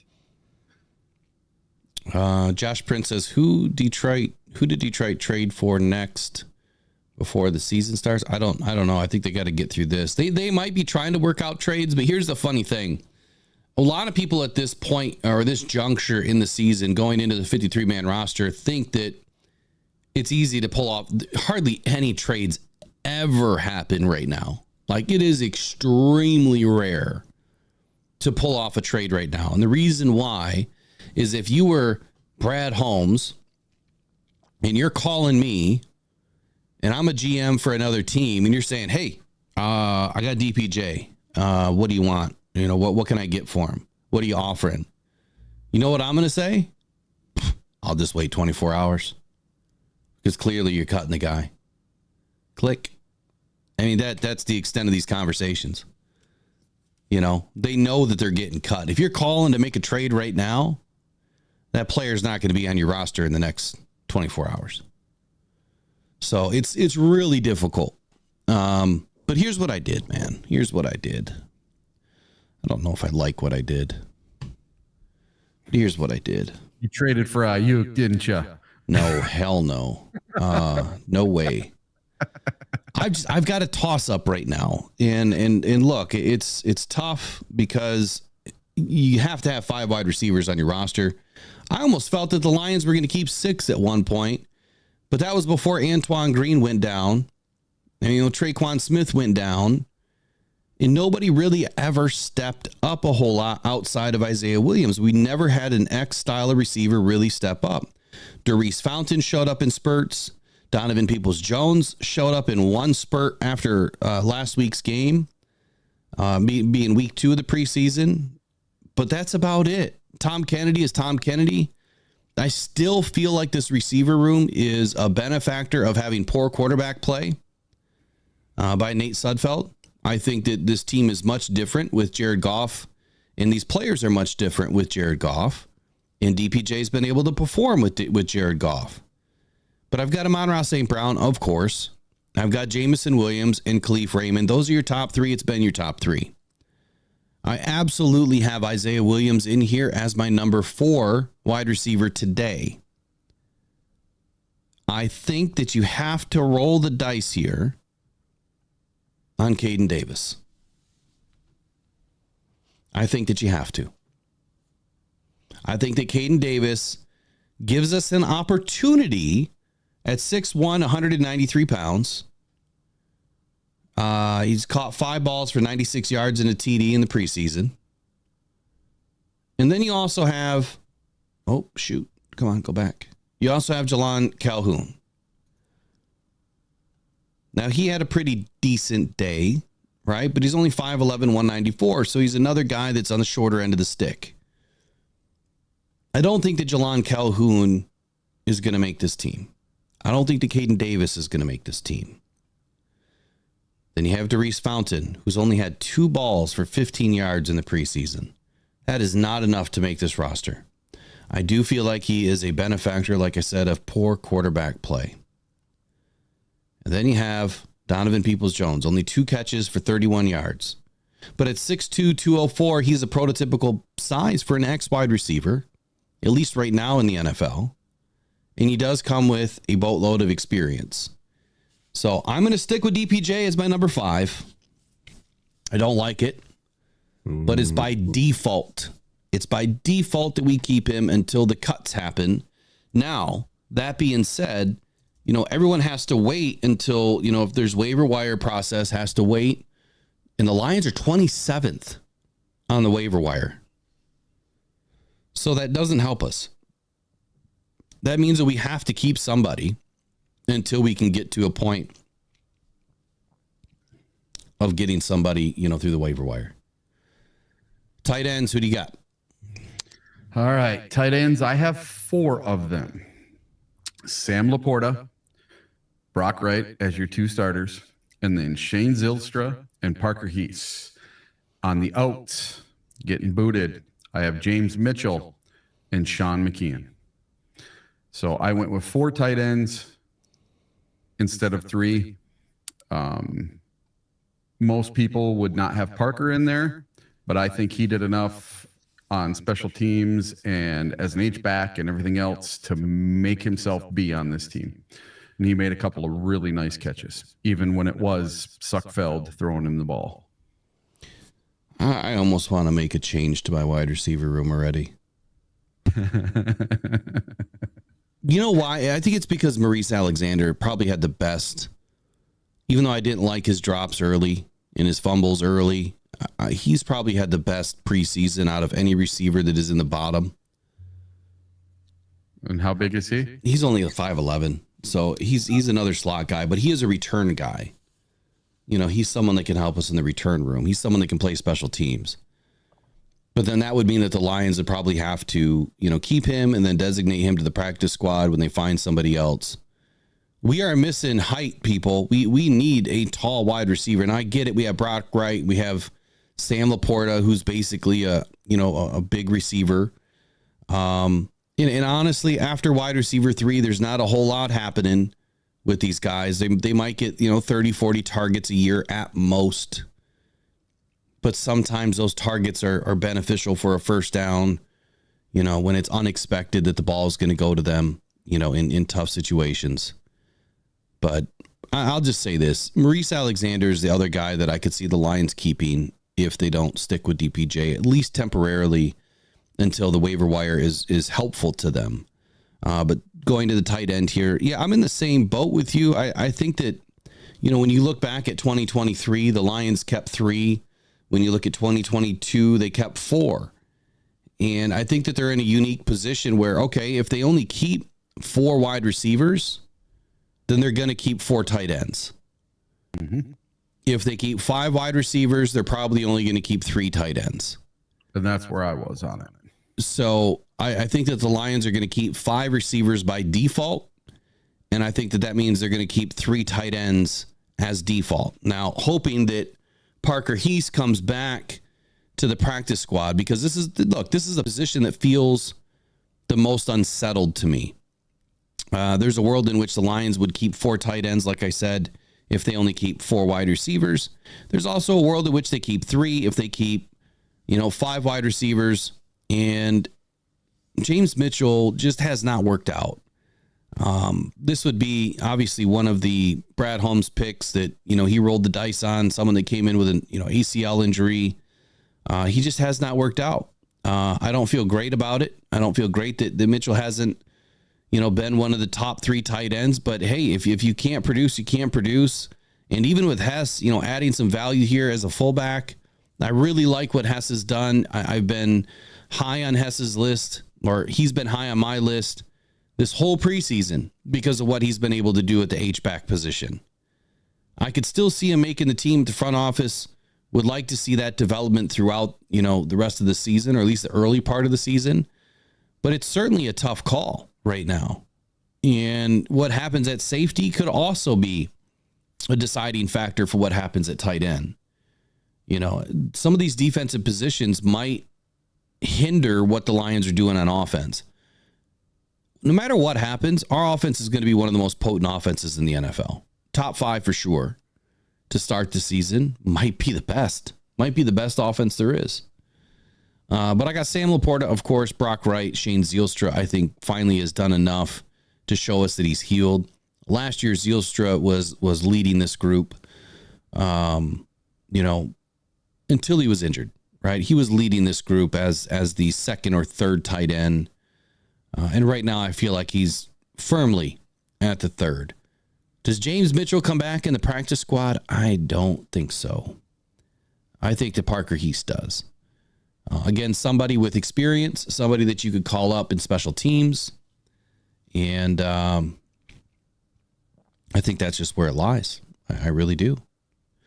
We only have 27 likes this morning. What happened, Trace? We've got to get to... We got to get the likes up so we can keep the ads off. Saying that it is 9:14. I missed an ad, so I'm going to have to roll an ad, and then we're going to have to turn them back on if we can get these likes up. That's our trade this morning.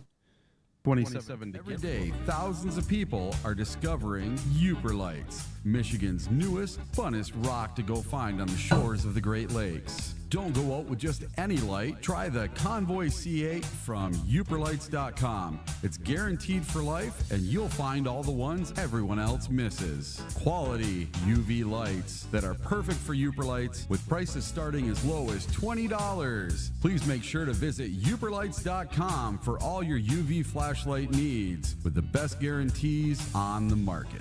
Just what you wanted and not what you didn't. The best quality, the best guarantees, and the best UV flashlights from UperLights.com. I see now that there's 75 likes. Way to go, guys.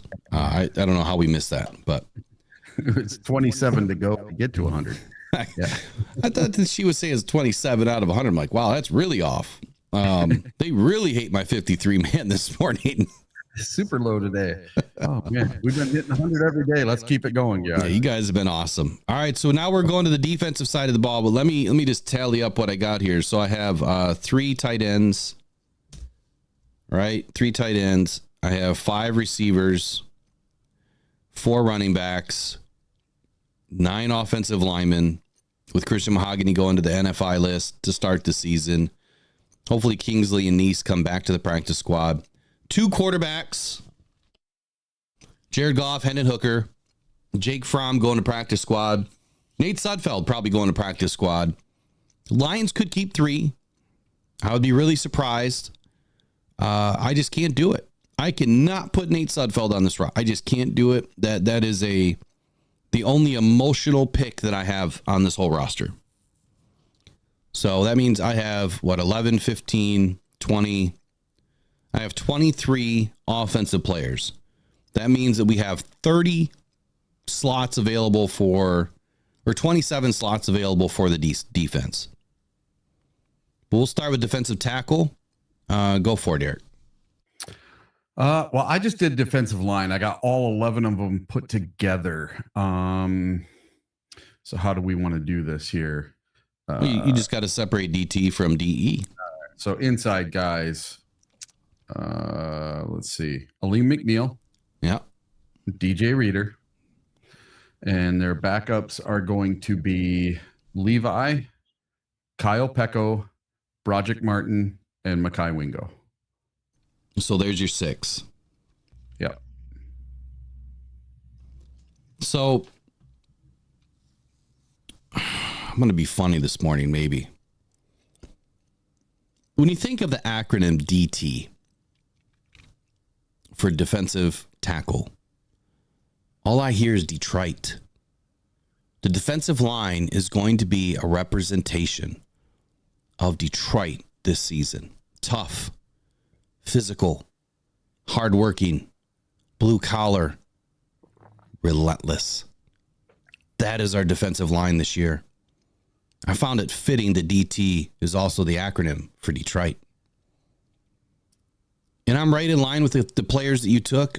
I don't see where there could really be anything different. I think that, throwing DJ Reader back into the mix to start the first week of the season really threw a wrench into this because, again, I don't want to beat a dead horse here. Who else would you have put in his place? The only other guy that you have is either Chris Smith, or that might open up a window for Matty Betts or Ty Summers in the linebacker room. Had DJ Reader been left to start the season on NFI. But I've got Aleem McNeil. I've got DJ Reader. I've got Kyle Pecco, Levi O, Mekhi Wingo, and Broderick Martin. So right now we're looking at Broderick Martin. It could be out, but he's got a couple weeks to get healthy. So I'm going to hold out hope that Broderick is ready to go for week 1. I hope he straps up a knee sleeve and, a knee brace. If he does get in, Kyle Pecco's been surprisingly pretty solid, man. I'm Pico. I think it's Pecco. I'm surprised by this guy, but great experience. Big man, wide body. I'm really excited to see what he's going to be able to do this year. Levi O, he's a crapshoot. You never know what's going to happen with Levi. Is he going to stay healthy for once? That's a big question. I think that the Lions aren't done here. I think that they're still looking.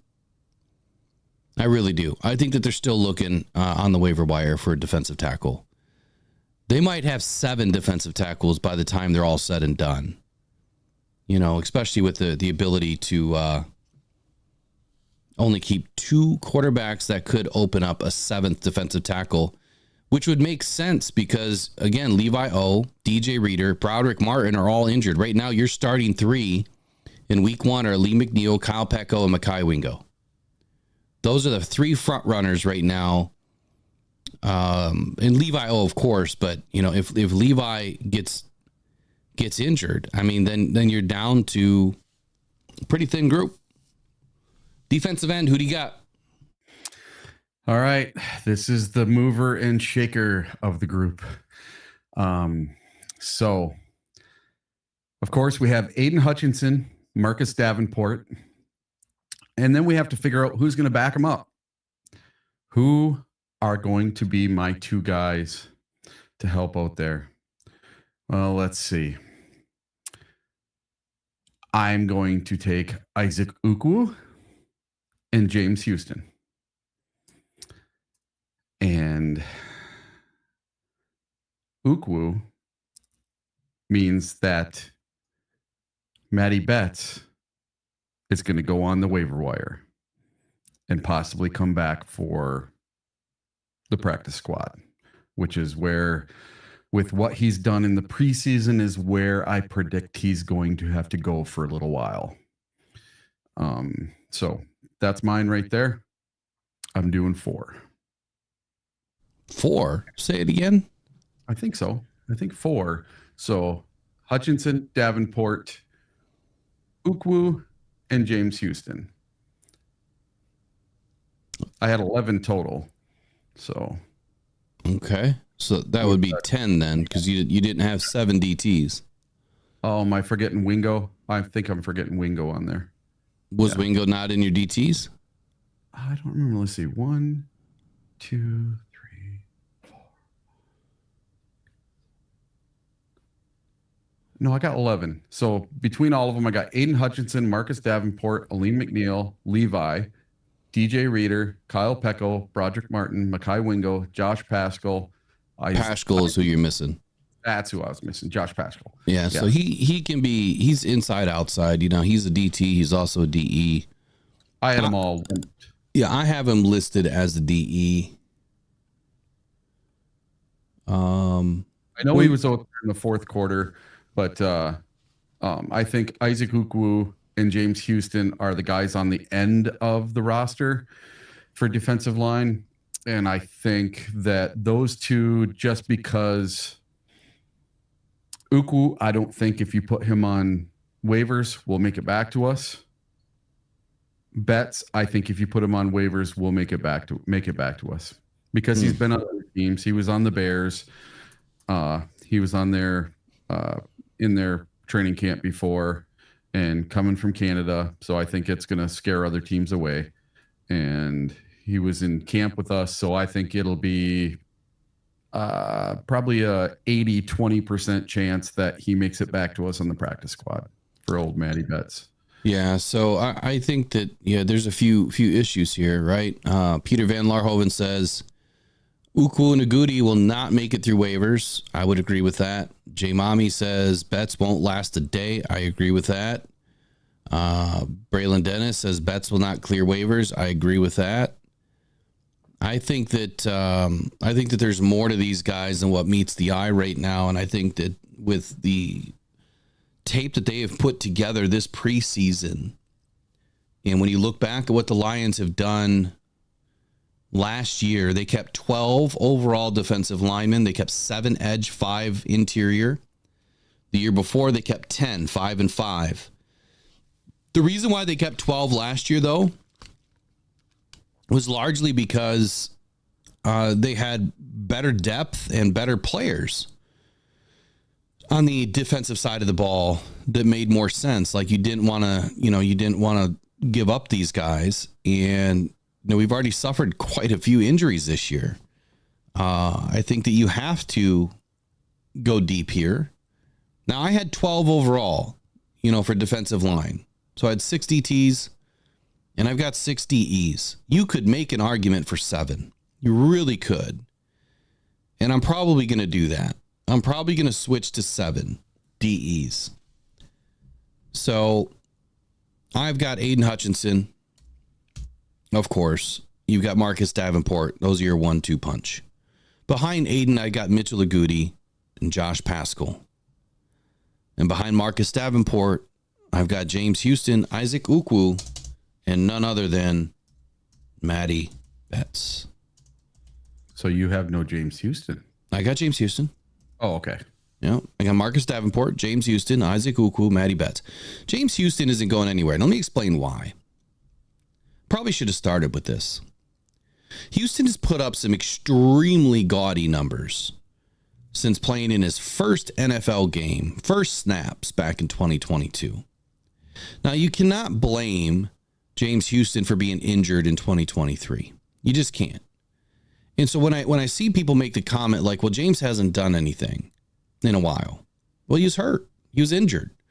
And last year they were toying with him whether he was going to come back or not. For like the last, the last four games of the season, they were toying with James Houston. And 1 week they're saying, yep, we're going to bring him up. He's there. He's ready to go. He's looking good. And then, nope, doesn't come up.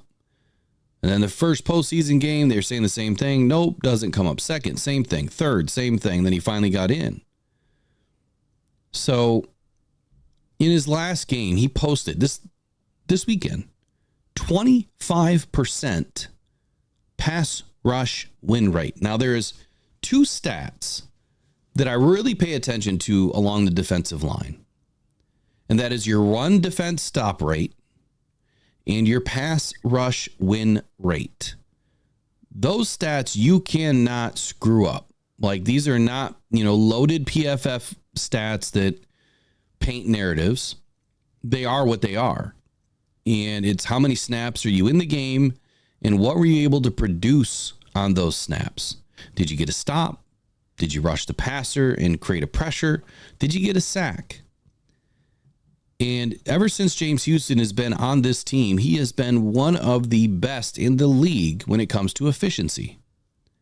You put the guy in, he gets a sack. We saw it against the Steelers. The guy goes in, first play, gets a sack.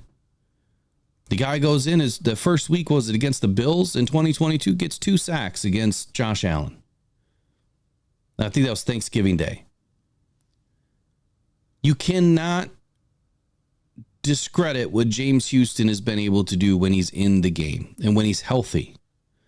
I have seen enough out of James Houston to roll with him another season to see where he develops. He will not last on waiver wires. There are plenty of teams that are just salivating at the mouth to put him on that team, on their team, and to run him like, a Von Miller, just a super sub specialist. Now, Von's obviously a lot better than just a sub specialist, but that's kind of what you envision for him. Now, the percentage of a player's run defense snaps where he was responsible for a stop, or a play that constitutes a failure for the offense is what equates to a run defense stop rate. 22.2% is where James Houston has been this preseason. His run defense stop rate was the best mark among all edge defenders with at least 8 run defense snaps in week 3 of the preseason. His 25% pass rush win rate was the best, again, among all edge defenders this past weekend. It isn't a part of Houston's game that he's really been able to demonstrate the run stop. Like, he has not been involved as often or as much, but I think we're starting to see it develop. He's starting to be a more well-rounded player in the run stop game or in the run game. Now, largely that's been due to injuries, limited playing time, but seeing him set the edge and make plays in run defense was arguably even more beneficial to him making the case for a spot on this year's roster. Quote by Dan Campbell. Houston's been hurt. We're going to try to get him back to more defensive end and let him play that true position to where that's what he's in. He said this on August 12th. He's setting the edge or he's rushing the passer. And he did both beautifully this weekend. Dan Campbell also said that he sees growth. Quote, I see growth. And this is where he's talking about Mitchell Agudi. Apologize, I'm switching over to Mitchell. I see growth. We like Mitch. Mitch, he's another guy that just busts his rear. He gives you everything he's got out there, and he's got some rush ability. He's strong. He's quick off the edge. And look, we moved him to Sam linebacker last week, so we kind of made that change. Let's put him at Sam and move Houston to more of a D end. So we flopped those two. And it's not necessarily the perfect position for Mitch, but he's made the most of it, and he's trying to make it work, and that's a credit to him. But he still has enough of that where he can play the DN position and really excel at what he does best. So he's doing a good job. We like Mitch. The reason why I put these two together is because right now you've got Mitchell Agudi as a defensive end, right? He has been. But the fact that they have flip-flopped these guys, and now, they kind of gave up, and I don't think that's a negative that they kind of gave up on James Houston as the Sam linebacker, and the reason is simple to me. Deion Sanders warned you guys. He warned everybody. Matter of fact, he even told Houston, he said, look, you're not a linebacker, dude.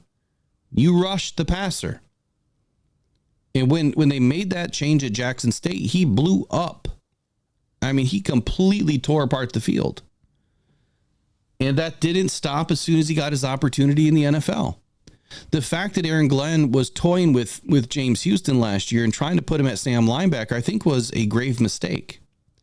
And I think that we are also hurting for some players. We didn't have a full complement on this team, and they were just trying to, make things work for these guys. I don't think that they really have to do that. And of course, they want to see if these guys can do anything different. And if there is something they can pull out, from these guys that maybe we haven't seen yet. It didn't work for Houston, but that doesn't mean if you can have a guy that you can put in on third down or any down and just for him to rush the passer and he gets a sack 25% of the time, I'm sorry, but I'm going to take those odds. And I'm good with it. Roll a safety over, right? Put a safety behind James, go heavy on that side so that they can help protect against the run game. And let Houston fly. Mitchell Agudi, the fact that they've kind of put him back at Sam linebacker kind of changes a little bit of what we're doing with our roster now. Because I've got Agudi as a defensive end, but it almost seems like he belongs in the linebacker room. So it's kind of tough with these guys, right? They play too many different positions, and it really kind of screws us up because we don't know what's going on in Dan Campbell's head all the time, and we don't really know truly how they're going to fit within this defense. And it's really kind of different with a 4-3. They're running a 4-3 hybrid, gap and a half scheme. It's not the fourth. I mean, you could say it's a 4-3 base, but I don't know if it really is. It's a hybrid system, man. They're running their own system. But on defensive end, I guess let me get to what I got here. Hayden Hutchinson, Marcus Davenport, Mitchell Agudi, who is now, potentially in the linebacker room as well. So I got 7 defensive ends, but really it could be 6 if Mitchell Agudi is back there at Sam. You got James Houston, Josh Paschal, Isaac Ukwu, and Matty Betts. So Matty Betts is in by default if Mitchell Agudi is truly back at the Sam linebacker position. Now, that doesn't mean that they can't put Agudi up as a defensive end. Like, you absolutely can. But I'm rolling with 7. And I think that if you put Ukwu or Betts or Paschal or Houston or any of those guys on the waiver wire and you're thinking you're going to get them back, you're not going to. And I think that's why you have to go heavy to start the season. Let everybody fill out their rosters. And then if you've got to play the game up and down with players, well, you just might have to play the game. And sometimes you win, sometimes you lose. But right now I've got to go 7 defensive ends until I see Agudi end up as the Sam linebacker. But that's where we'll roll next is linebackers. What do you got? All right. So this is going to get kind of interesting. Let's see. Our starters, Alex Anzalone, Jack Campbell, Derek Barnes, Jalen Reeves-Maybin. No question. And then after that, it gets kind of fuzzy because we have Malcolm Rodriguez and Ben Nyman. Ben Nyman didn't play in the game the other day, so that would make you think that he is safe. And Malcolm Rodriguez has been injured. He hasn't been playing in the preseason games either the last 2 weeks. But I have something bold for you. What about Mitchell Agude? All right. Well, he's got to fit in there somewhere too. But I think Dan Campbell. You didn't have Agude as a defensive end? No, I had him as a linebacker because that's where they've been playing as them as the Sam. Okay, so let's roll back here. Who are your defensive ends then? So my defensive ends, I told you, were you had Aiden Marcus. Yep. And Paschal, Isaac Ukwu, and James Houston, with Wingo going back and forth. So Hutchinson, Davenport, Houston, Paschal, Ukwu. No Mitchell Agude, no Matty Betts. So you had 5. Yep. Okay. So you had 11 overall. Okay, yes. I got you. Yeah. So this whole linebacker thing's got me miffed, but I think that we might have a savior. And I think it just came available yesterday. And it came available from a team we're going to play week 1, from the Los Angeles Rams. Okay. They have Ernest Jones. He was a 4th-round pick. Last year, he had 145 tackles and 4.5 sacks. And he is going to become a free agent in 2025. He wants out. And the team has granted him permission to seek a trade. Mm-hmm. So I think that Mr. Brad Holmes is going to give the Los Angeles Rams this year's 7th in 2025 and a 6th-round pick in 2026 to acquire Mr. Jones from the Rams. And I think he is going to take over for one Mr. Malcolm Rodriguez. So I think my linebackers are going to end up being Alex Anzalone, Jack Campbell, Derek Barnes, Mr. Jones, Jalen Reeves-Maybin, and Ben Nyman or Mitchell Agude. Which one should I go with?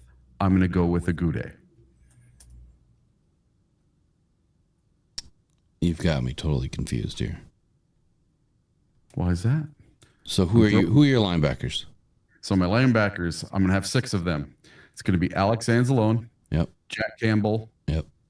Derek Barnes. Jalen Reeves-Maybin. Mitchell Agude. And in a trade, Ernest Jones from the Rams. So Anzalone, Campbell, Barnes, Maybin. Yep. Agude. Yep. And then a trade. Yep. And Rodriguez to IR, I assume? Yeah. Okay. All right. So here's where I'm at. And I've kind of got a similar thing going on here with, in addition of somebody that I saw this weekend that I really, really liked. And I don't even know if this is going to be an opportunity for the Lions, because I have a feeling this guy could make the roster. But for linebackers, I think it's pretty straightforward. Anzalone, Campbell, and Barnes. Those are your starting 3. Maybin's not going anywhere. Ben Nyman's making this roster.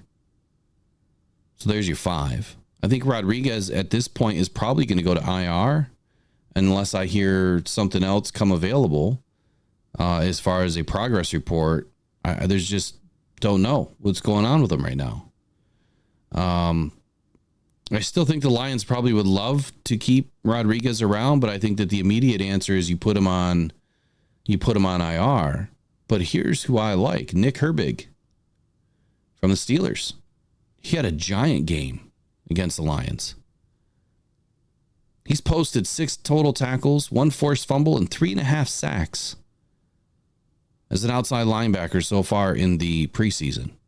He's played in 17 regular season games, no starts in his NFL career in 2023. He's registered 22 tackles, 15 solo, 5 tackles for loss, and 3 sacks, 3 quarterback hits, 2 forced fumbles, and 1 fumble recovery so far. And he's recorded 5 tackles on special teams. And when I watched his special teams play, I was pleasantly surprised. This dude can play. And he's a former Wisconsin standout. And we know that Wisconsin typically has pretty good linebackers. I like this kid. He is, in my opinion, one of the better younger linebackers that I've seen. And man, did he really terrorize the Lions over the weekend from the Steelers' standpoint. If he somehow slips off of their roster, I think that Nick Herbig is a big opportunity. Just staring us in the face. Size-wise, he gives you a leg up, no pun intended, over Malcolm Rodriguez. 6'2", 240 pounds versus Malcolm, who's just under 6 foot, 235 pounds. So he's definitely a better option than Malcolm. I like Malcolm. Look, Malcolm is a super smart player. Always in the right position. Makes big plays. Plays bigger than what he is. But when you compare what Nick Herbig just did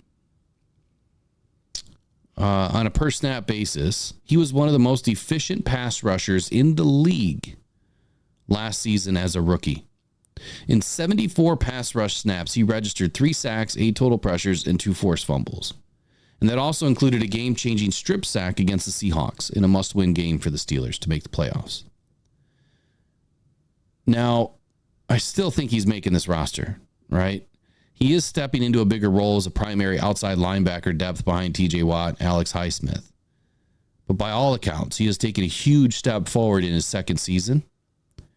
And he looks to be a more polished pass rusher than I guess what met the eye, prior to the draft last year, because he did not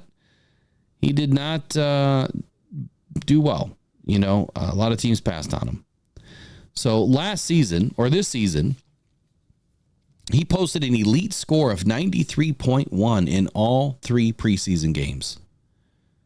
A 92.6 pass rush grade and a 68.7 run defense grade, which obviously could be helped a little bit. And, put on a better defense, obviously, those grades would the run defense would probably go up.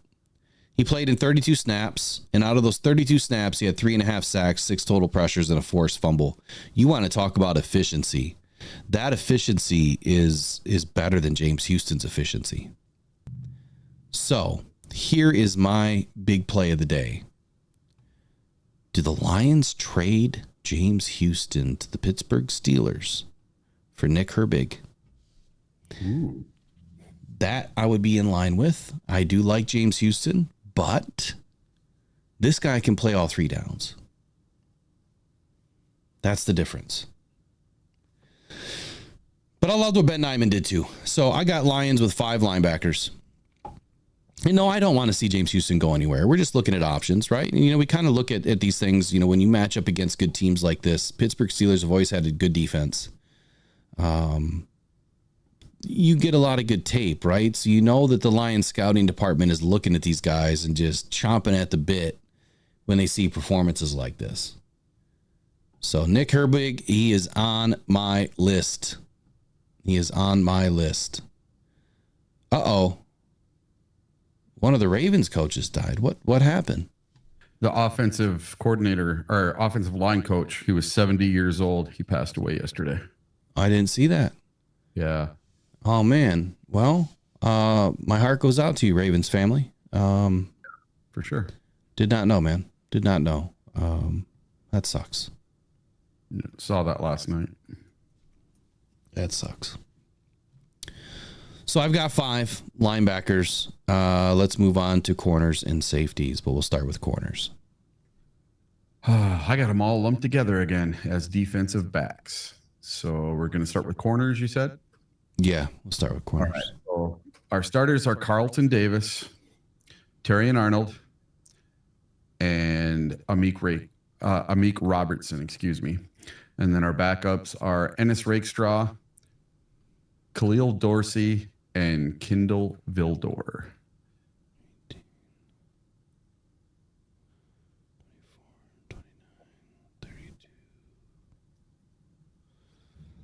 Hold on one sec. Mm-hmm. I got a math problem. Good luck, buddy. I got a math problem. I got a math problem because I put Matty Betts in my defensive end category, and I shouldn't have. I've got a math problem, and I've got to fix it. Okay, I have to back up for a second. I don't know what I did wrong here. Apparently, my math was not mathing. I had 23 offensive players out of 53, so that left 27 available players on the defense. And on the offensive line, or I'm sorry, on the defensive line, I had 13. I've got to knock that down to 12. So, unfortunately, Matty Betts is, he's going to have to go practice squad, potentially. That'll knock me down to 6.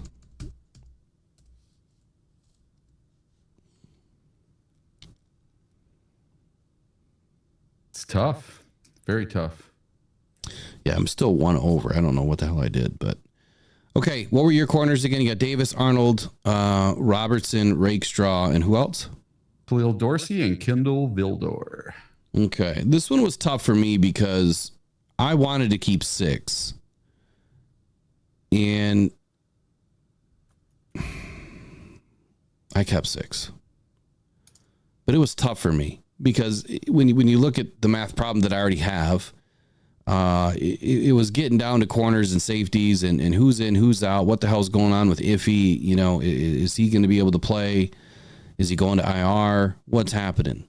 And, same thing with Rodriguez. We don't know enough about Rodriguez. How does that help my linebacker room? I really wanted to keep 6 linebackers with Rodriguez being healthy, but we just don't know. So that's why I'm throwing him, to the Wolves there. I just removed Matty Betts from my defensive end list because I screwed up and I had 1 extra guy. But in the cornerback room, obviously it's Davis, Arnold, Robertson, Rakestraw. Those are your top 4. Dorsey has been up and down this season.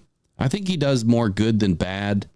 There's a few times that he's been burned pretty badly this season. And then there's Kendall Vildor, who just has an immense amount of experience. And I think that he's going to play much better this year than he did last season. I just don't think he's going to need to play a whole lot. And I think that's the question that you try to answer. Do I really need to keep 6? Because even in our biggest packages, unless someone is injured, he's never going to play. He's going to play on special teams. And is his special teams play better than Matty Betts? That's the question. I don't know if I can answer that. I clearly don't have enough information in front of me to say that it is. But I kept 6. Davis, Arnold, Robertson, Rakestraw, Dorsey, and Vildor. But then moving into the safety room, here is another area that you want to keep 5. I really wanted to keep 5. And when I look back at 2022 and 2023, in 23, the Lions kept 4 safeties and 7 corners. So the fact that I'm going down to 6 and potentially 4 safeties has me keeping 1 less than last year. And in the year previous, they kept 6 and 5. So they've always kept right around 11. It's just been kind of a flip-flop between corners and safeties as to how many they kept of each. So safeties, who do you got? All right, safeties. So this is all dependent on Iffy's health. Kirby Joseph, Ifatu Melifonwu, Brian Branch, and Brandon Joseph. I'm keeping 4. Now, If for some reason Iffy has to be put on IR, if that Achilles is worse than we're thinking, that is where I take CJ Moore and slide him up into that slot. Okay, one more time. What do you got? You got Branch. So Joseph, Kirby Joseph, Brandon Joseph, Iffy, and Branch. But if there's an IR coming for Iffy, then I put in Mosley. Who? Or not Mosley, CJ Moore. Okay. Well, for safeties, I kept 5, and that's even with Iffy going to IR. That's what I'm planning on right now, is Iffy going to IR. So I've got Brian Branch, Kirby Joseph, Brandon Joseph, CJ Moore. I'm sorry, in Strickland. CJ Moore, I kept 4, not 5. Sorry, I kept 4. I kept 4 because Iffy would have been the 5th guy. Well, he would have been the 2nd guy, but you know what I'm saying. I would have kept 5, if he was healthy. I would have tried to anyway. Would have had to make a move from somewhere else. But I think the Lions keep 10 overall, and that would be 4 safeties: Brian Branch, Kirby Joseph, Brandon Joseph. Now there's a toss-up. Is it Lauren Strickland or CJ Moore? Lauren Strickland has played pretty well this season, but CJ Moore has that experience level that is hard to ignore. And the special teams. So youth versus experience. Youth versus experience. Who's going to give you more at the end of the day? And I think that you're going to have to go with Lauren Strickland on this one. Really? The Lions signed CJ Moore to a big contract because of his special teams ability, and then he goes and gets himself suspended for a year with the gambling thing. I really believe that the Lions are going to want to see some of that investment, and I think CJ Moore makes it over Strickland. Yeah, but he didn't get a big contract this year. No. He's playing on a 1-year, $1.125 million deal. Yep. But he was signed to a $6 million deal. Yeah. For 2 years. Yeah. Yeah, and then when he got suspended, that all went away. Exactly. So, yeah, I don't see where. I just don't see where. I mean, is there any? You tell me in the chat. Do you think Strickland or do you think it's CJ Moore? I think Strickland could make it back to the practice squad. Here, let's do this. CJ Moore's not on the practice squad. I don't know. I'm seeing lots of Moores in there. Lots of Moores. Lots of more. Lots of more. I'm trying to get to the stats because there was something that popped out to me in the stats here.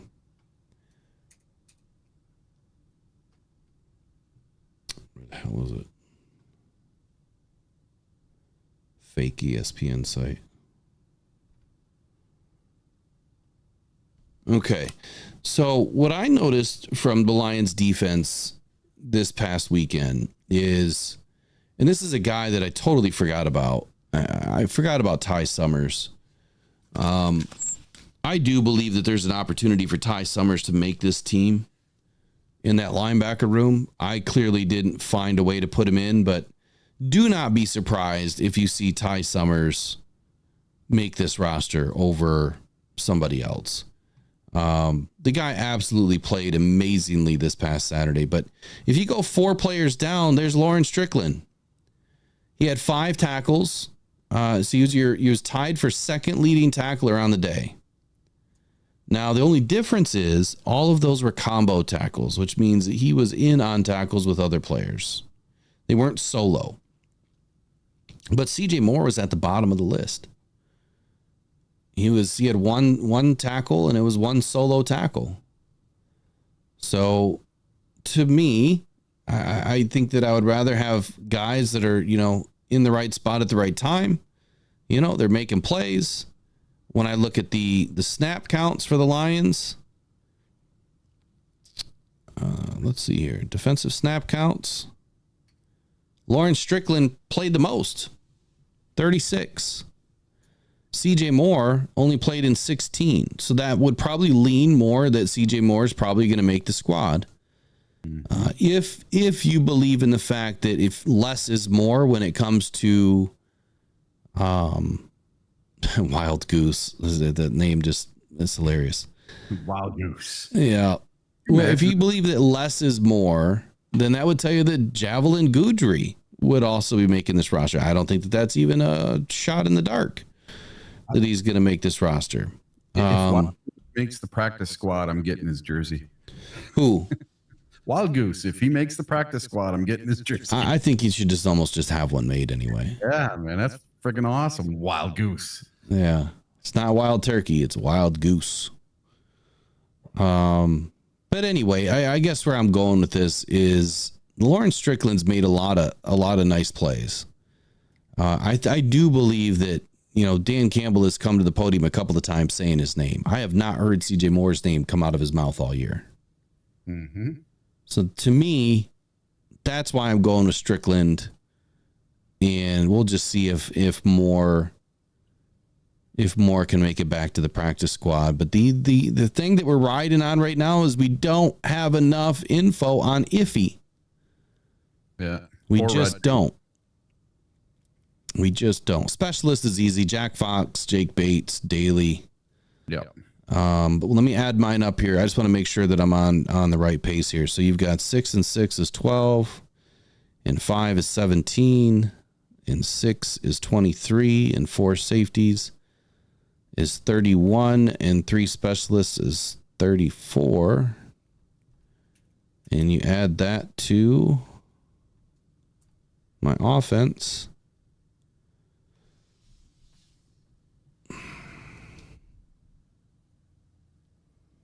Is your math a mathin'? No, I think it's way off. I think it's way off for some reason. Hold on. I know mine's right. I did it like 4 times last night. 1, 2, 3, 4, 5, 6. 1, 2, 3, 4, 5, 6. There's 6 and 6. 1, 2, 3, 4, 5, 6. Yep, so there's 12. Go ahead and roll with something. I'm going to add this up. We've been on for almost 2 hours. We have over 100 people in the chat. We only have 89 likes. Let's get it up to 100. We need 11 more to hit our mark before we get off the show. So we appreciate all you guys getting in every day. All you got to do is get out of the chat for 2 seconds, hit that like button, and it really helps out the channel, gets us out to more people. Don't forget to share it. You can share it to Facebook. You can share it to X. You can share it to Instagram. You can share the link to this show anywhere you want, and all your friends can come in and see it. They can argue with us. They can say we're right, where they can say we're wrong. They can come in and have an opinion also. And don't forget, we now have like a subscription, and you can get in on our private chats and a whole bunch of extra stuff. And it's really awesome. All you got to do is click that join button, and you can see all the different levels we have. And we're getting there. 92 likes. Got 8 more to go. Should be super easy with 100 people left in the chat. Shouldn't be a problem whatsoever. Okay, so my math was working. I don't know why I was struggling there. So at the end of the day, I've got 3 out of 53 that are specialists. I've got 27 out of the 53 that are defensive players. So that's 30. And then I've got 23 out of the 53 that are offensive players. The fact that we're keeping more defense than offense this year, I didn't add them up from last year. Let's do that real quick. Where did we keep players from last year? And also don't forget, what Eric was just telling you guys about the memberships. The membership in the second tier level, you get access to the private Voxer chat. Great group of people. And we're staying engaged with the latest news and rumors, just having fun conversations. Obviously, you can control, when you get notifications and when you don't. But during game day, man, is it going to be incredible to be involved in a chat with all of these Lions fans. And just have great conversation. You can send voice notes. It's a good time. And memes, all that kind of stuff. Send pictures from the game.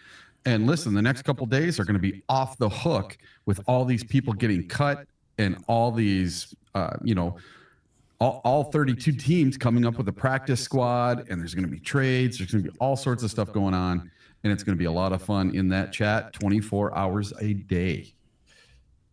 Yeah, so last year they kept 2 quarterbacks, 3 running backs, 5 wide receivers, so that's 10, 3 tight ends, and 8 offensive lines, so that is 21. So last year they only kept 21 offensive players, which means they kept, 29 defensive players.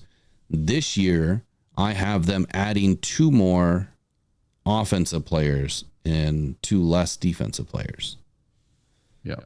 So, I don't know, for whatever reason, it seems like we always have more defense than we do offense. And I think in large part that's because of the cornerback room and the safety room and all that. But okay, so in the rest of the shows for the week, we'll be engaged more into the chat. We're going to get more engaged. Eric's going to be finding things, obviously, to pull out and talk about when there's any amount of dead air silence or anything that we're, trying to talk about. But there's also the phone line. So starting tomorrow, the phone line is just going to be open at 8:55 a.m. unless we have a special guest on. The phone line will be open at 8:55 a.m. That way you guys can call in and we can talk about it. Obviously, I'll be live tomorrow throughout the day. There's going to be a lot of breaking news happening, so I'll be doing that. But we'll also be live throughout the day, starting right around 4 p.m. I think is when I'm going to start. Now, last year and the year before, the 53-man roster didn't come out till 8 p.m. But every year I always come in and I go live, just hoping that we'll actually get the news. If we don't get it within the first hour, then what I do is I jump off and then I schedule another live stream. And then when the final 53 comes out, we jump in and we talk about it. So that's the plan. 8:55 a.m. The phone line will always be open. I want you guys to call in. Like that's what this is all about. And if you are a member, you get priority call-in status. I'm working on today finishing up the conference call system so that I can actually put people on hold and identify who you guys are. I do have a question though. So like Mike P just used some of the emojis that I created. Here's my question. When you look at those emojis, do they look like normal size compared to the other emojis that you can use? Because I tried to size them exactly the way that it said to, and to me, it just didn't look like the same size. Yeah, look kind of small on my phone. Yeah, and even like the other ones there, you've got the little lion guy that designates that they're a member and they're in month 1. Like those are really small. And I don't know how to make those bigger yet, but I'll try to work on it today. I'll try to work on it. We'll see if we can get it fixed. So there's a little bit of interesting NFL news that just dropped. What you got? All right. So this is not for Lions, but this is one of the teams we'll be playing this year. Trent Williams is not budging, and he is willing to hold out into week 1 unless he gets a new contract. 49ers. Yeah, for the 49ers. That's a team we have to play this year. So that's kind of interesting that they're just not getting it done with him or Ayuk. And, man, are they in trouble. They got all these high-priced contracts. Trying to keep all these guys happy, it's going to implode on them soon enough. And I think we're starting to see that right now. Yeah, it's unfortunate when you don't groom your own players and then try to get them taken care of early. It can definitely blow up in your face.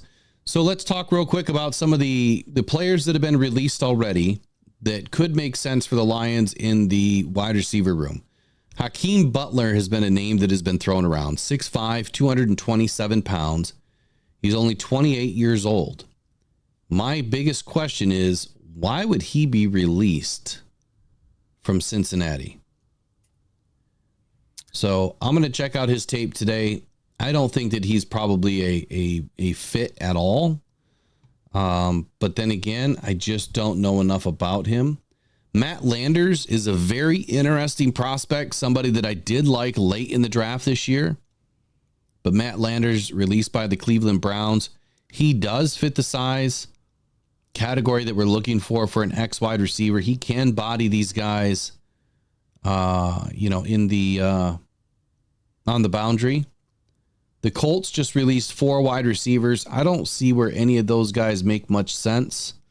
Denzel Mims was released by the Jaguars. Someone that was on the Lions, team last year, just didn't do enough. But he does understand the offense.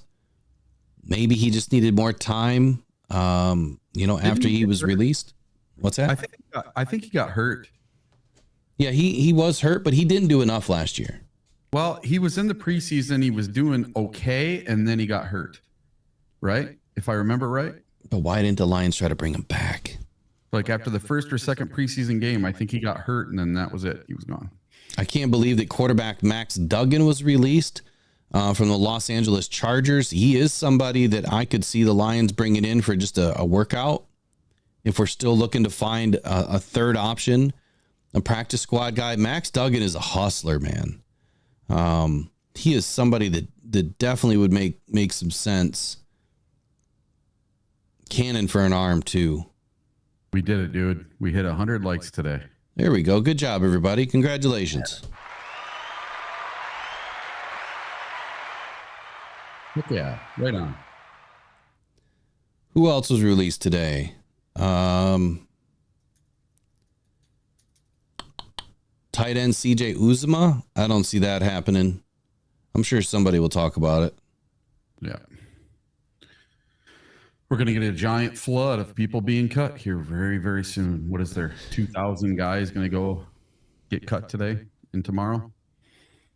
Well, yeah. So if you have 37 guys that are getting cut, be about 1,184 guys that get cut, and then you'll have 512 of them that come back to the practice squad. Yeah. So, all right. Well, hey, thanks. I appreciate you guys getting us up to 100 likes again this morning. It's a good way to start a Monday streak off. Let's get it going all week long. I have not checked the subscriber count, but if you guys have not subscribed, I would urge and implore you to please subscribe to the channel. We definitely would appreciate it. If you listen every day and you haven't subscribed, I think it's just one of those things where you just come in and you forget that you're not subscribed, but that helps us big time. And then every 500 subscribers, so on the dot, 5,000, 5,500, 6,000, 6,500, we do a signed mini helmet giveaway, and I'll do a pop-up live. And when I do a pop-up live, if you have notifications turned on, anybody that's in that live could win the helmet. But you have to be in the live, and they only last for a few minutes because I got to quickly put everybody's name into the wheel. We spin the wheel, and then whoever wins. So that's going to be interesting when we have 500-600 people in there. There's no way I'm going to be able to put all those names into a wheel. Good luck, buddy. I don't know how I'm going to do that. Yeah, might have to figure out another plan for that one. But anyway, it's going to get nasty here around the NFL. There's going to be a lot of guys looking for jobs, and I think the Lions are on the right track. Final question, I guess, for everybody, including you, Eric. Do you feel like our team is going to be better than last year? Yes. On paper. Oh, on paper and on the field. No doubt about it. This new DB room, no question. Offense, I think it's just fine. We're just going to tread water from last year, be top 5, top 6. But defense, talking to Coach DC from All 22, he has me over the moon excited, thinking that there is an absolute possibility that the Detroit Lions defense moves from 27th up into the top 15 and possibly pushing for that top 10. If we do that, we are Super Bowl bound in my brain. So, dude, I am so excited for this season. I can't wait to get it going. September 8th cannot get here fast enough. I am so looking forward to it. It's going to be a blast. This season's going to be off the hook awesome. That's crazy. Ryan Van Valkenburg said the SI magazine is already sold out. If you didn't order yours, good luck. I ordered mine the same day it dropped. I'm going down to Petoskey today, and I'm going to every magazine store to try to find one. I couldn't find one in Sault Ste. Marie yesterday. I guess I better go for a ride and go zip around to some stores. Yep. I don't even really know who carries magazines anymore other than like a Barnes and Nobles, sometimes a Walgreens. Well, I'm going to tell you this right now. I went to Sault Ste. Marie, and Walmart and Meijer do not carry SI anymore. Interesting. Yeah, I ordered mine online. So I am going to do some prints. So I am going to do a special print of the SI magazine that you guys can order for your fan cave. They will be available to help out the Rocked On Cancer Foundation. I'm not sure of a price yet, and I'm not sure what size yet, but I am thinking probably legal paper size at least. Not too big, not too small, but nothing grandiose. You know, I'm not going to make anything giant unless I do something just for me, but I will make some. They will be available. They'll be limited supply, so you at least can get a nice canvas print of the SI magazine cover. And these are all donations that go to the Rocked On Cancer Foundation. It is not sponsored by or affiliated with Sports Illustrated. All right, you guys have a wonderful day. We'll see you back here tomorrow morning. Of course, live breaking news all day will be where I'm at. I'll be in this chair covering things, making sure to get you guys the information that you need and you deserve. So we'll catch you all later. Eric, have a wonderful day. And shout out again to all of the members. I appreciate you guys. Again, over 18 members in just 4 days, man. That's absolutely incredible. Really touched my heart that people do care and they want to support the channel and they want to support the Cancer Foundation. So let's get the drive to 50K alive. That starts right now. We'll see you guys tomorrow. Take care.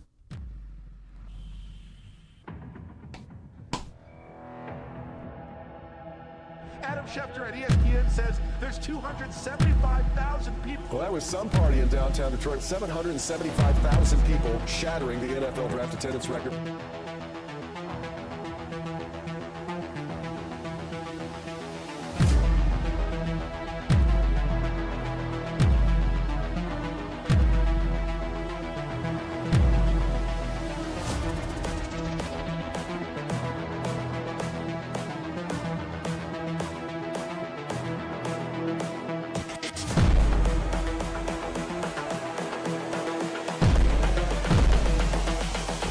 This is the future.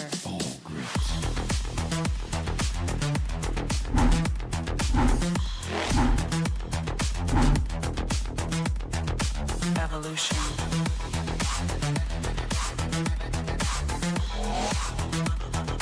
This is the future.